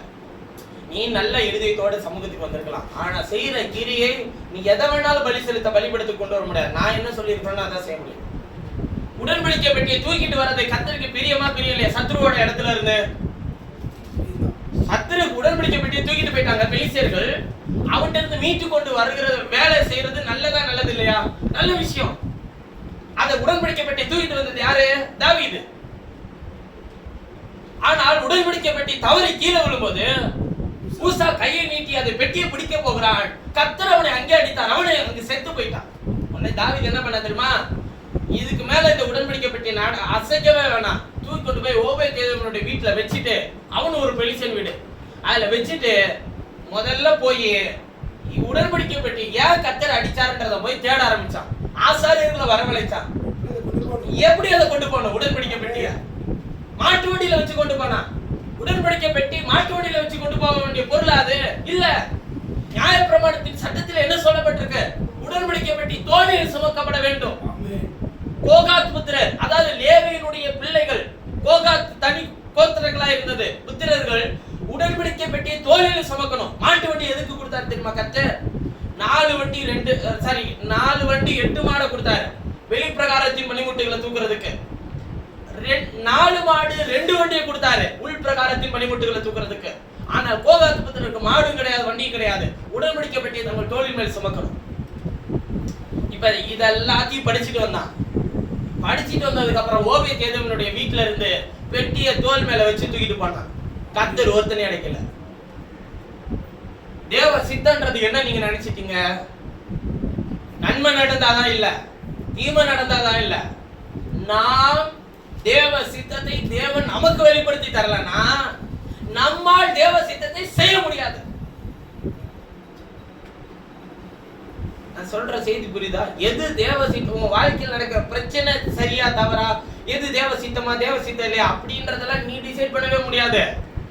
உன்னை என்னை தேவ சித்தத்தை செய்யறதுக்குன்னு தெரிந்து கொண்டாரா அப்படின்றத முதல்ல அறிஞ்சிக்கணும். அதிலும் அவருடைய நன்மையான வசனத்தை பின்தொடர்கிறதற்கு நம்ம தெரிந்து கொண்டாரா, அல்லது அவருடைய வார்த்தைக்கு எதிராக நடக்கிறதுக்கு நம்ம தெரிந்து கொண்டாரா என்பதை அறிஞ்சு கொள்ளணும். அதை அறிஞ்சிக்கிறது ரொம்ப எளிது.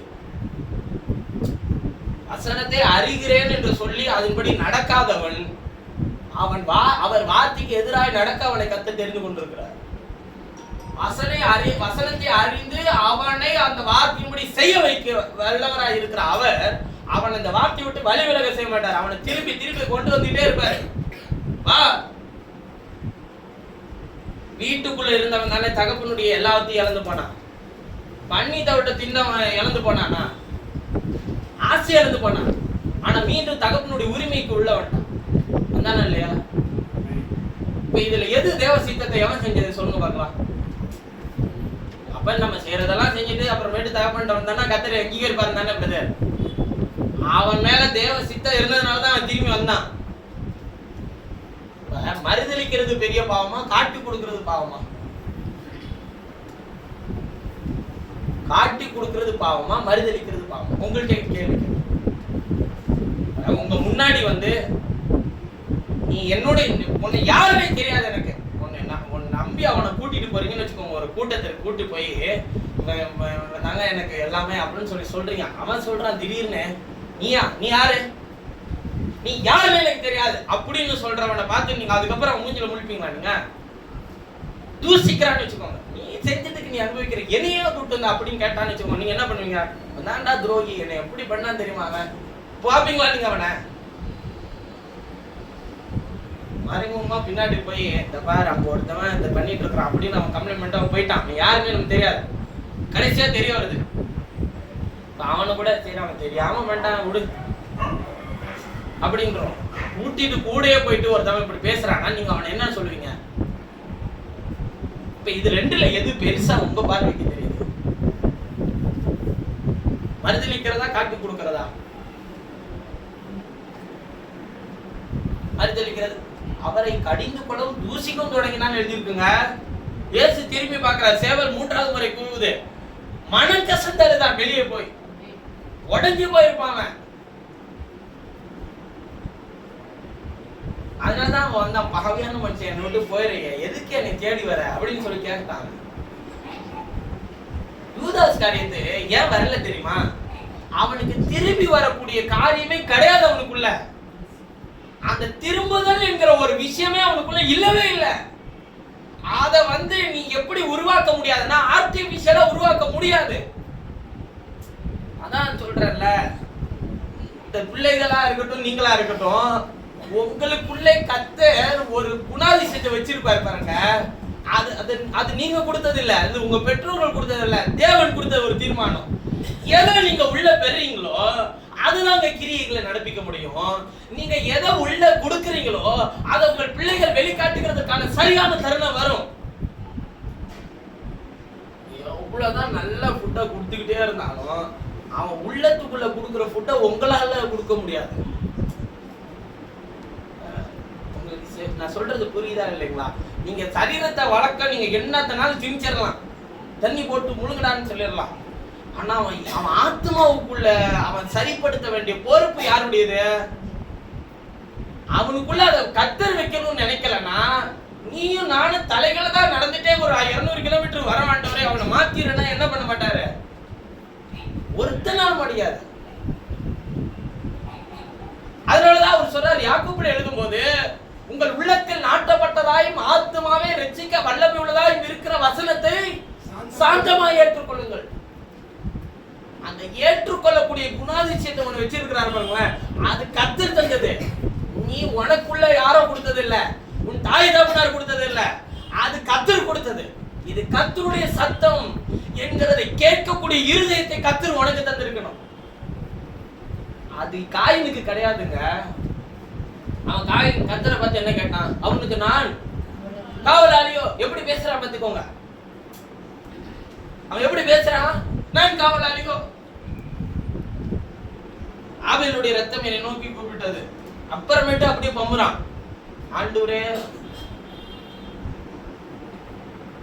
என்னை சகோதரனை கொலை செய்தேன்னு தெரிஞ்சா என்னை பாக்குறவன கொண்டு போட்டுரும் ஆண்டவரே. எதுக்கு அவர் சார் காயினி கொள்ளுகிற எவன் மேலும் 7 கொலை சுமரும். அந்த கர்த்தர் வாழ வச்சிருந்தாரு பாருங்க. வாழ வச்சிருக்கிறது ஒரு சாபம் தான், தெரிஞ்சுக்கோங்க. நம்ம என்ன நினைச்சிட்டு இருக்கிறோம்? அக்கிரமக்காரன் வாழ்ந்துட்டே இருக்கிறானே, அவனை வாழ வச்சிருக்கிறதும் அவன் ஒரு சாபம் தான்.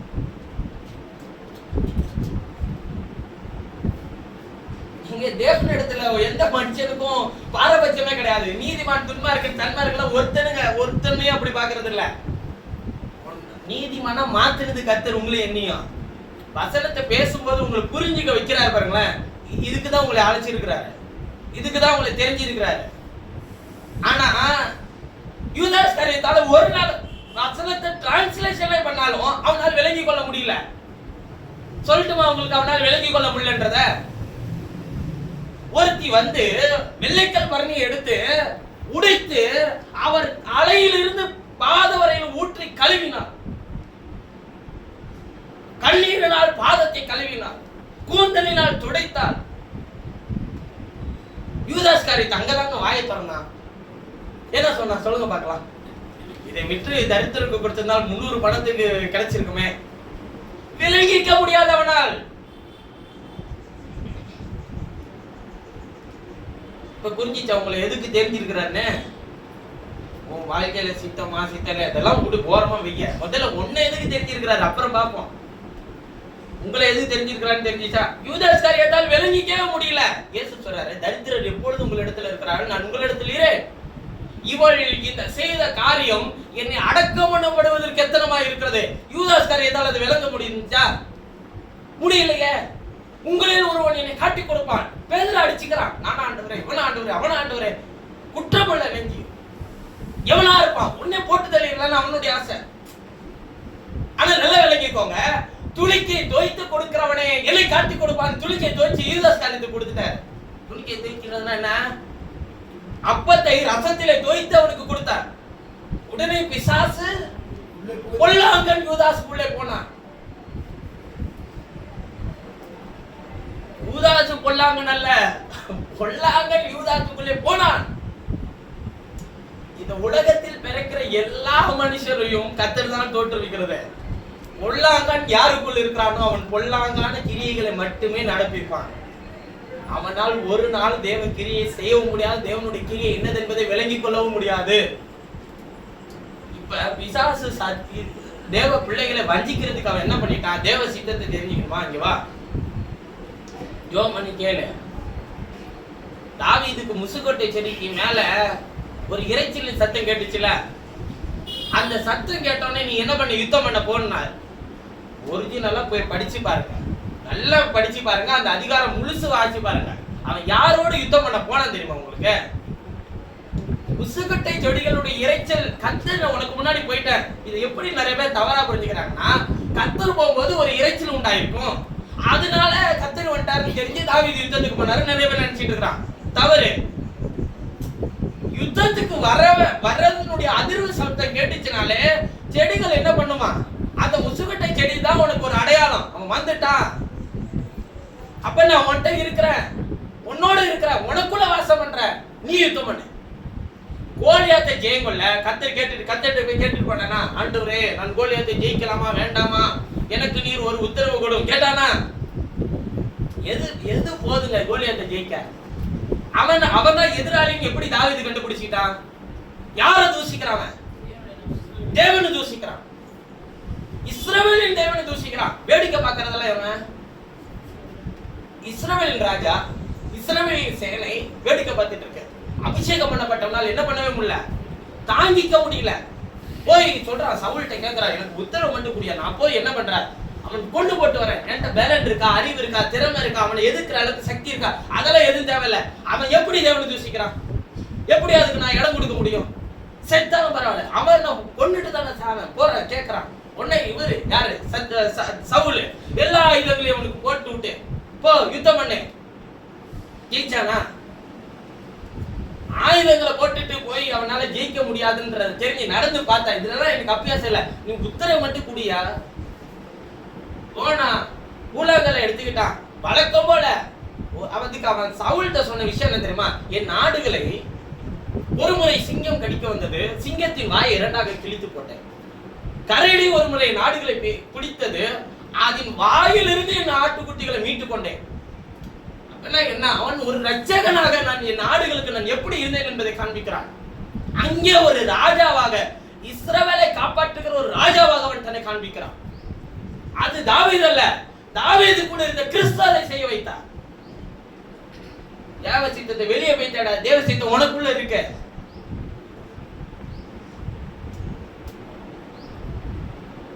இதுவுமே தேவ சித்தத்துக்குள்ள இருக்கிறவனுக்கு நிக்கவே முடியும். போய் நின்னா கோலியாத் என்ன சொன்னா, நீ தடியோட வர்றதுக்கு நான் என்ன நாயா? ராணுவமே பயந்துட்டு உட்காந்து நீ என்னடா ஏன் முன்னாடி வர? பேசி கொண்டிருக்கிற அந்த நிமிடத்தில் கல்லை சுழற்றினான், அவன் நெற்றியிலே பட்டது. அவன் சிந்தனைகளை ஜெயங்கொள்றதாங்க நம்முடைய வேலையை. அபிஷேகம் பண்ணப்பட்டவன் சத்துருவின் சிந்தனைகளை ஜெயங்கொள்கிறவனா இருக்கிறான். அவன் பட்டயத்தை எடுத்தேன், அவன் கழுத்தை அறுத்து. தாவீது கொன்றது 1000, சவுல் கொன்றது 1000, தாவீது கொன்றது 10000 என்று முறையாக பாடினார்கள்.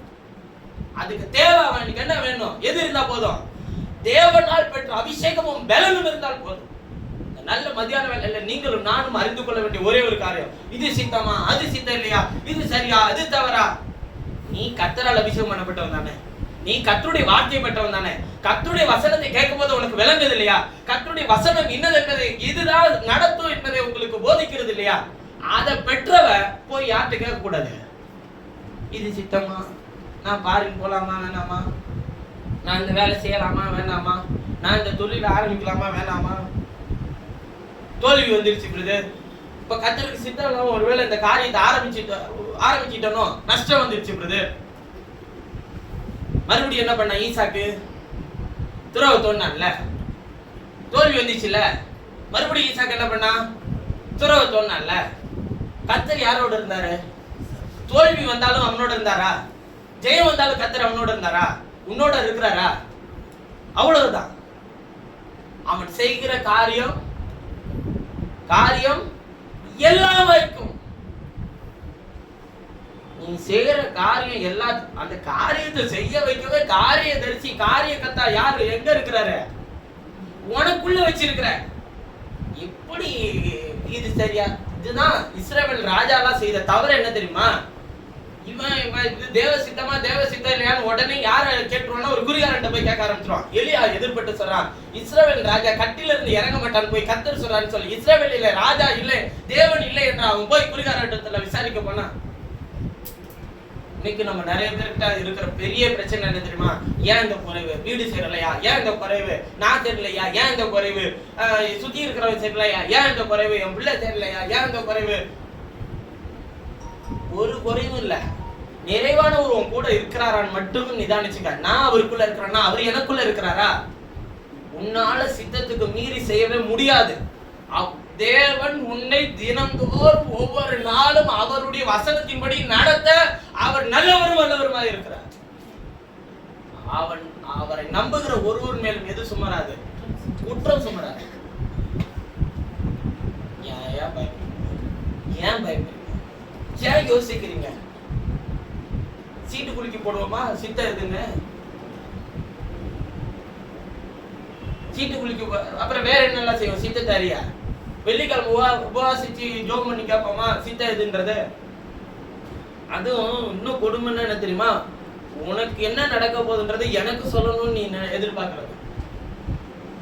இது எதுனா இது கர்த்தரை பரிச்சை பார்க்கறது.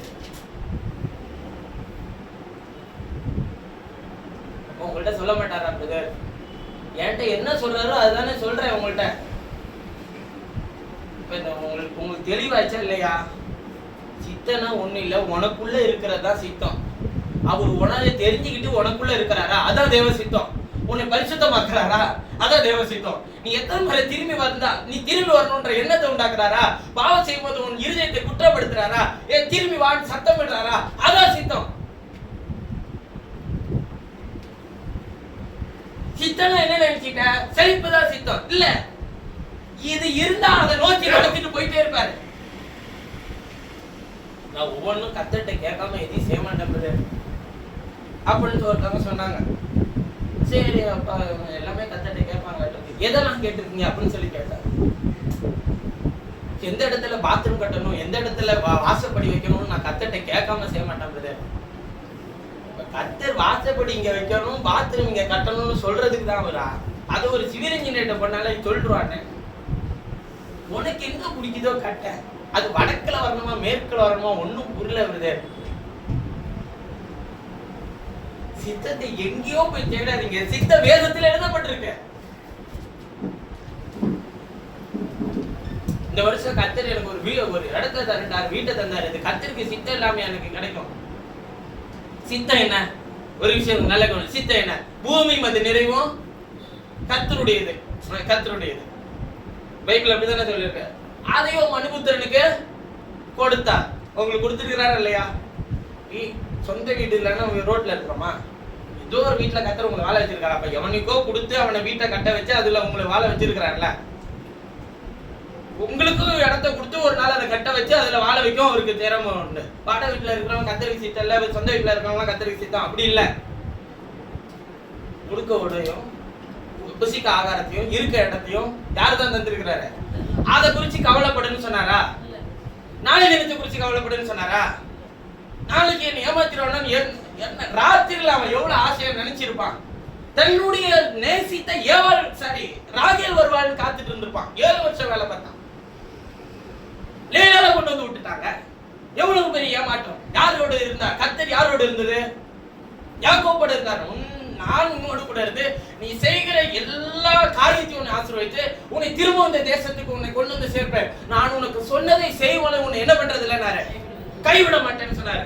ராத்திரியில யாக்கோபை தேவன் கைவிட்டுட்டார்.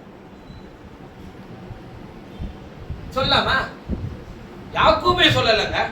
ஏன் ஆண்டவரை கைவிட்டு கேட்டானா?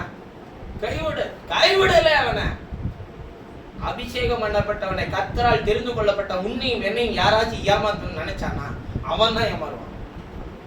நீ ஏமாந்துட்டு முதல்ல நினைக்க. அவன் 1000 ரூபாய் ஏமாந்துருப்பானா? உனக்கு 2000 ரூபாய் கர்த்தர் அங்க இன்னொரு இடத்துல ஆயத்தம் பண்ணி வச்சிருக்கிறார் உனக்கு. அவன் 2000 ரூபாய் இழந்து போயிருவான் பிரதர். அப்படி இல்ல, அது தவறான விசுவாசம். அவன் எங்கிட்ட இழந்து போயிருவான் பிரதர். அது வேணா. அவன் இழக்கிறானோ பெறானோ அதை விட்டுருங்க. உனக்கான இன்னொரு காரியத்தை அவர் இன்னொரு இடத்துல என்ன பண்ணி வச்சிருக்கிறாரு? ஆயத்தம் பண்ணி வச்சிருக்கிறாரு. இதுதான் விசுவாசம். இது இல்லையா? சரி, சந்தோஷம். வாழ்ந்திருக்கும் தெரியும், தாழ்ந்திருக்கும் தெரியும். எல்லா இடத்திலும் மனரம்யமாய் வாழ கற்றுக்கொள்ளுங்க. இயேசு வந்தது வாழ்றதுக்காக இல்ல, மரிக்கிறதுக்காக தான். ஆனா அவர் என்ன ஜெபம் பண்றாரு? பிதாவை இந்த பாத்திரம் என்னை விட்டு நீங்க கூப்பிடும், ஆனால் நீங்க செய்யும், ஆகிலும் என்னுடைய சித்தத்தின்படியல்ல. இந்த ஜெபம் எதுக்கு செஞ்சாருன்னு முதல்ல தெரிஞ்சுக்கோங்க. சும்மா எல்லாம் நம்ம விருப்பத்தெல்லாம் சொல்லிட்டு உங்களுக்கு சித்தமானால் செய்யும், சித்தம் இல்லைன்னா விட்டுற ஆண்டவர் அப்படிலாம் சொல்லாதீங்க. சித்தத்தை தேவ பிள்ளைகள் அறிந்திருக்கணும். வேணா வாசிக்க பார்க்கலாம். ரோமர்கள் நிருபம் இதோட முடிச்சிடறேன், அவ்வளவுதான். ரோமர்கள் நிருபம் 12:2. சித்தத்தை நீங்க அறிஞ்சிக்க முடியுமா முடியாதா? எங்கேயும் கேட்காதீங்க. எதை மட்டும் தெரிஞ்சுக்க கூடாது, நான் பிரபஞ்சத்துக்கு தேவனுடைய நன்மையும் பிரியமும் பரிபூரணமுமான சித்தம் இன்னதென்று. தேவனுடைய நன்மையும், தேவனுடைய நன்மை என்ன? வசனம் தான் நன்மை. பரிபூர்ண பிரியம் என்ன? விசுவாசிக்கிறதா பிரியம். விசுவாசம் இல்லாமல் அவருக்கு பிரியமா இருப்பது நன்மை வசனம். அப்ப வசனத்தை விசுவாசிக்கிற பிரியம்னா விசுவாசம், பிரியமும் பரிபூர்ணமான சித்தம். அப்படின்னா என்ன? வசனத்தை விசுவாசிக்கிறவர்களுக்கு என்ன நடக்க போகிறது என்கிறதை பரிபூர்ணமான நடத்திப்பு தான் சித்தம்ன்றது. நடத்திப்பு இன்னது என்பதை பகுத்தறியத்தக்க,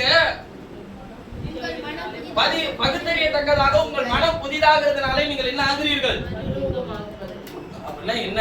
அவருடைய சித்தம் என்ன? உங்க வாழ்க்கையில என்ன குறை இருந்தாலும், பிரச்சனை இருந்தாலும், நிறைவு இருந்தாலும், ஆசீர்வாதம் இருந்தாலும், உன்னை தேவனுடைய மறுரூபத்துக்கு நேரா, வசனத்தின் வெளிச்சத்துக்கு நேரா நடத்துறதுல எங்கேயாச்சும் குறை வருதா, அங்கதான் நீங்க காலை திருப்பி வைக்கணும். ஐயோ நம்ம போற ட்ராக் எங்கே தப்பு அப்படின்னு சொல்லி குறை வருது, பிரச்சனை வருது, நெருக்க வருது, அழுத்த வருது, பயப்படாத. அதுக்கு ஏற்கனவே கர்த்தர் என்ன உண்டாக்கிட்டாரு? வழியை ரெடி பண்ணிட்டாரு. இப்ப நீ கேட்க வேண்டியது என்ன? அந்த வழி எனக்கு காட்டு இல்ல, அந்த வழியில என்னை நடத்தும். நெருக்கம் வந்துச்சுல, வழி எங்க இருந்துச்சு? செங்கடலுக்குள்ள. வழியை காட்டுன்னு கேட்டானவன் மோசே கேட்ட, எப்படி ஆண்டவரை நடத்த போற? உன் கையில இருக்கிறது என்ன? கோல். அதை எடுத்து இரண்டாக பிளந்து விடு. வழி அதுக்குள்ளதான் இருந்துச்சு. யோர்தான் இடத்துல வரும்போது அவர்களை பரிசுத்தமான சொல், உடன்படிக்கை பெட்டியை தூக்கி தங்கள் தோள் மேல சுமக்க சொல். பாதம் பட்ட உடனே யோர்தான் பின்னிட்டு திரும்பினது. சொல்லல முன்னாடி யோர்தான் இப்படிதான் பின்னிட்டு திரும்பணும் யோசுவாட்ட சொல்லல. ஆசாரியர்களை முன்னே நடந்து போக சொல், அவர்கள் பாதங்கள் பட சொல். ஏங்க யோர்தான் பிரவாகித்து ஓடுது, தண்ணியில காலிச்சா செத்துருவன் பயம். நடந்து போனா உள்ளே போன உடனே யோர்தான் பின்னிட்டு திரும்பினது. அதுதான் விசுவாசத்தினால் செய்கிறேன். கர்த்தர் உன்னோடு இருந்தால் உனக்கு முன்னாடி செங்கடல் இருக்கா, யோர்தான் இருக்கா, அக்கினி ஜுவாலை இருக்கா, சிங்கக்கேபி இருக்கா, இதை எதுவும் பார்க்க மாட்டார். சித்தத்தை செய்யறவர் உனக்குள்ள இருக்கிறாரு.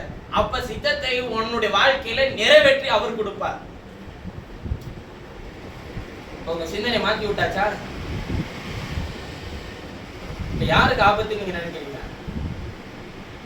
இவ்வளவு நாள் உங்க வாழ்க்கையில் நடக்கிறது சித்தமா சித்தம் இல்லையா அப்படின்னு யோசிச்சுட்டு இருந்த உங்க சிந்தனையை மாத்தி கர்த்தர் எனக்குள்ள இருக்கிறாரியா, என்னுடைய வாழ்க்கையில ஒவ்வொரு காரியத்தையும் அவருடைய தீமை இருக்கு, குறைவு இருக்கு, அதை நன்மைக்கு எதுவும் அவர் மாத்தி கொண்டு வர மாட்டாரா? அவர் இருந்தா செய்ய முடியுமா முடியாதா? முடியும். இப்ப அவர் உன்னோட இருக்கிறார்ன்றத சொல்லி இப்ப சிந்தனையை மாத்தி, சித்தம் யாருதான்? கர்த்தர் என்னோட இருக்கிறதா சித்தம், அவர் வசனம் எனக்குள்ள இருக்கிறதா சித்தம், பரிசுத்தம் தான் அவருடைய சித்தம், அவருடைய வார்த்தையை பெற்றிருக்கிறதா சித்தம்ன்றதை தெளிவுபடுத்தினல. ஆபத்து யாருன்னு நினைக்கிறீங்க? இந்த தெளிவை நீங்க உண்டாக்கிட்டு வசனத்தின்படி நடக்கணுமா நடக்க கூடாதான்றது உஷாராகி நீங்க இனிமேல் நடந்து போகணும். அப்ப இது யாருக்கு பிடிக்காது? பொல்லாதவனுக்கு பிடிக்காது. உள்ளக்குள்ள எதை கொடுத்துட்டு உங்களை நடத்திட்டு இருக்கிறான் பாரு. அவன் என்ன நினைக்கிறான்னு உனக்கு பாரு. பாரு இவன் என்ன நினைக்கிறான்னு பாரு. பாரு அவன் உன்னை பத்தி இப்படிதான் பேச போறான். அடுத்து பாரு அவன் நீ செய்யற விஷயத்த அவன் இப்படிலாம் பேசுவான். இப்படின்னு சிந்தனையில சொல்லிட்டே இருக்கிறது யாரு? பொல்லாங்கன். இப்ப சிந்தனை மாத்தி எவன் பேசினா என்ன? என்னோட கர்த்தர் இருக்கிறாரு. யார் என்னை பத்தி பேசிட்டு இருந்தா என்ன? கர்த்தர் என்னோட இருக்கிறார், என்னை நடத்திட்டு இருக்கிறார். இப்ப சிந்தனை மாறி போச்சு. இப்ப நீங்க யாரை பத்தி யோசிக்க மாட்டீங்க. இப்ப பிரச்சனைக்கு யாருக்கு பிடிக்காது? பொல்லாங்கனுக்கு பிடிக்காது.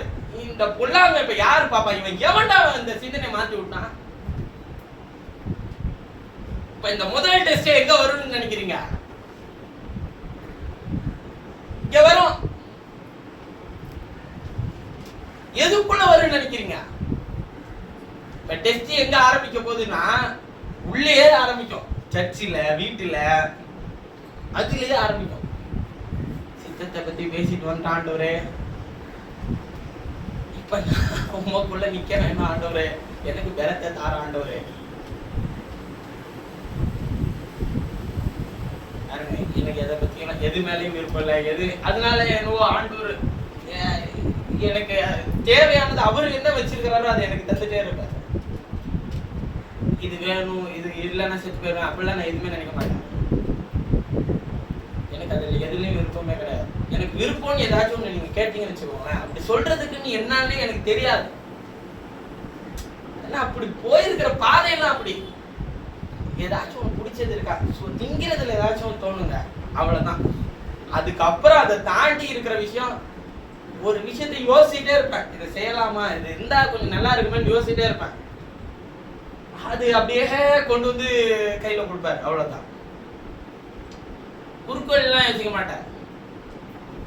அதே மாதிரி இவர்கள் மூலமா அது நடக்குமாலாம் யோசிக்க மாட்டேன். என் கரங்களை ஆசீர்வதி ஆண்டவரே, என்னை கொண்டு அந்த காரியத்தை செய்ய ஆண்டவரே, அவ்வளவுதான் நான் கேட்பேன். இது உனக்கு நான் தந்தேன்னு ஒருத்தர் சொல்லக்கூடாது ஆண்டவரே. அது இல்லைன்னா பிரதர் உங்களுக்கு ஒரு பிரஸ்டீஜ் இல்லை, ஒரு குக்கர் இல்லை. ஏன்னா நான் ஊழியர் செய்யறேன்ல, எளிதா சொல்லிடுவாங்கப்பா. ஏதா அவங்கெல்லாம் தாங்க இருக்கிறாங்க, அவங்க இருக்கிறாங்கன்னு சொல்லிடக்கூடாதுல்ல. ஒன்னொன்னு நான் உம்மிடத்திலிருந்து பெற நான் என்ன ஆசைப்பாரு, மனுஷன் பார்வையில எப்படி பிழைப்பான், எப்படி வாழ்வான் அப்படின்னு யோசிச்சுட்டே இருக்கட்டும் ஆண்டவரே. என்னை பிழைக்க வைக்கிறது நீர் ஆண்டவரே, நடத்துறது நீர் ஆண்டவரே, தேவையை சந்திக்கிறது நீர் ஆண்டவரே, அந்த நேரத்தில் எனக்கு சந்திப்பிற ஆண்டவரே. நல்லா யோசிப்பேங்க, நிறைய யோசிப்பேன். இவன் என்ன சொல்லுவானு யோசிக்க மாட்டேன். சரியா, செய்தா நம்ம எதிரி சிக்காம இருப்போமா, நாளைக்கு ஊழியர் செய்யணும், வருஷத்தை காத்துக்கணும், வாக்கின்படி நடக்கணும், அது சரியா, அது சரியா, ஒவ்வொரு முறையும் கால்நடைகளை சீர்தூக்கி பார்க்கணும். செய்யறதுனால எந்த காரணத்தை கொண்டு யார் நாம தூஷிக்கப்படக்கூடாது, கர்த்தர் நாம தூஷிக்கப்படக்கூடாது. கொஞ்சம் கவனமா இருக்கும். கர்த்தர் எனக்கு அந்த கிருபை பலத்தை தரவும், அதே பலத்தை கிருபை கர்த்தர் உங்களுக்கும் தரவும் நம்ம யாவது ஜெபம் செய்யணும்.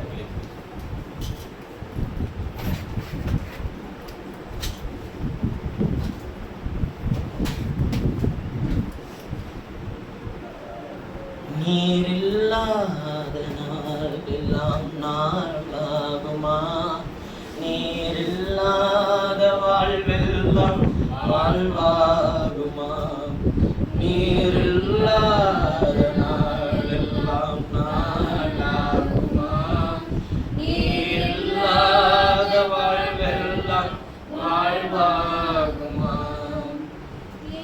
உயிரின் ஊற்றே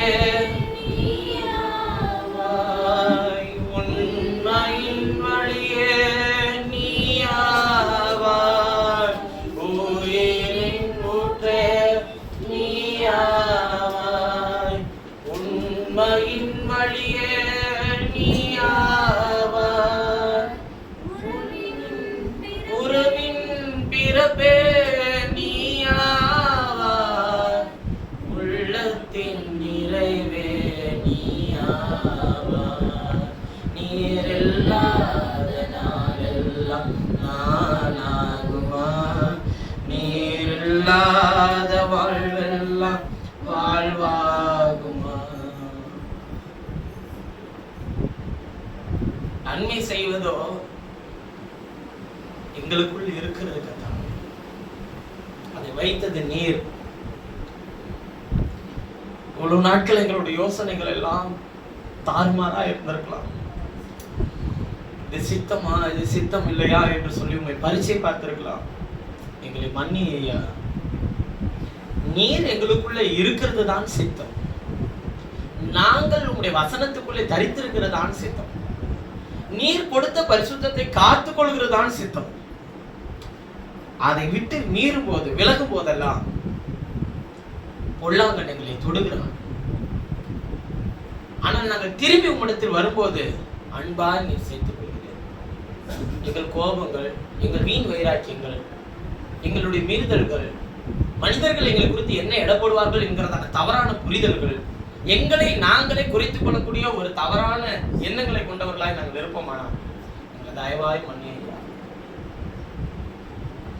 அது எவ்வளவு அனுபவத்தை பெற்றவர்களா இருந்தாலும், எவ்வளவு மேன்மையானவர்களா இருந்தாலும், அல்லது எவ்வளவு கல்வி அறிவு உள்ளவர்களா இருந்தாலும், அல்லது எவ்வளவு செல்வந்தர்களா இருந்தாலும், நீர் எங்களோடு இருக்கும்போது எங்களுக்கு என்ன ஐயா, நீர் எங்களோடு கூட இருக்கிறீர் ஐயா. நாங்கள் இப்பொழுது எதிலே சிக்கிக் கொண்டிருக்கிறோம் என்று நாங்கள் நினைக்கிறோமோ அதிலிருந்து எங்களை மீட்டுக் கொள்ளுகிறதுக்கான வழியை நீர் ஆயத்தம் பண்ணி வைத்திருப்பீர. அது வழியில் எங்களை நடத்துறீங்க. மனிதர்களுடைய நிந்தனைகளுக்கும் நிகழ்ச்சிக்கும் எங்களை மீட்டு ரட்சிக்க வேண்டுமா என்னுடைய கருத்தில் ஒப்பு கொடுக்குறையா. இயேசுவே, உம்மாலே செய்ய முடியாத அதிசயமான காரியம் ஒன்றுமே இல்லையா. உங்களுடைய வாழ்க்கைக்குள்ள நீர் இருந்தால், எங்கள் வாழ்க்கைக்குள்ள நீர் வாசம் பண்ணினார், எதெல்லாம் எங்களுக்கு குறைவு என்று, எதெல்லாம் நாங்கள் செய்ய வேண்டும் என்று மனிதர்கள் விரும்புகிறார்களோ எல்லாவற்றையும் நீர் எங்களுக்கு ஆயத்தம் பண்ணி இருக்கிற வழியில் எங்களை நடத்தையா. சோர்ந்து போகாமல் பயணம் செய்ய எங்களுக்கு உதவி செய்ய. மனிதர்களை எங்களால் விளங்கிக் கொள்ள முடியாது, ஆனால் நீர் எங்களை நன்றாக இருந்திருக்கிறீர். மனிதர்களாலும் எங்களை விளங்கிக் கொள்ள முடியாது, ஆனால் நீர் எங்களை நன்றாக இருந்திருக்கிறீர். உறவுகளால் கூட சில நேரத்தில் எங்களை விளங்கிக் கொள்ள முடியாது, ஆனால் நீர் நன்றாக இருந்திருக்கிறீர். எங்கள் உள்ளத்தில் எங்களை ஆராய்ந்து இருந்திருக்கிறீர், சீர்படுத்த. ஒருவேளை நன்மையானது ஒன்று எங்களிடத்தில் இல்லை என்றால், உன்னிடத்தில் ஒருவேளை நன்மையானது ஒன்று இல்லை என்றால் தேவனிடத்தில் திரும்பி வா, உன்னை ஒப்புக்கொடு. கர்த்தாவே, என்னை பொறுப்படுத்திக் கொள்ளும். நன்மையானது என்னது என்பதை எனக்கு கற்றுத்தார். என் ஆத்தும் அதை காத்துக்கொள்ள எனக்கு உதவி செய்யா என்று சொல்லி கண்ணீரோடு பேதுருவை போல கேளுங்கள். கசந்து தேவனுடைய சமூகத்தில் உங்களை ஊற்றி விட்டு கொடுத்து ஜெபிங்கள். தவறான புரிதல்களை என்னை விட்டு எடுத்து போனான், தவறான தீர்மானத்தை என்னை விட்டு எடுத்து போனான், தவறான எடை போடுதலை என்னை விட்டு எடுத்து போனான்.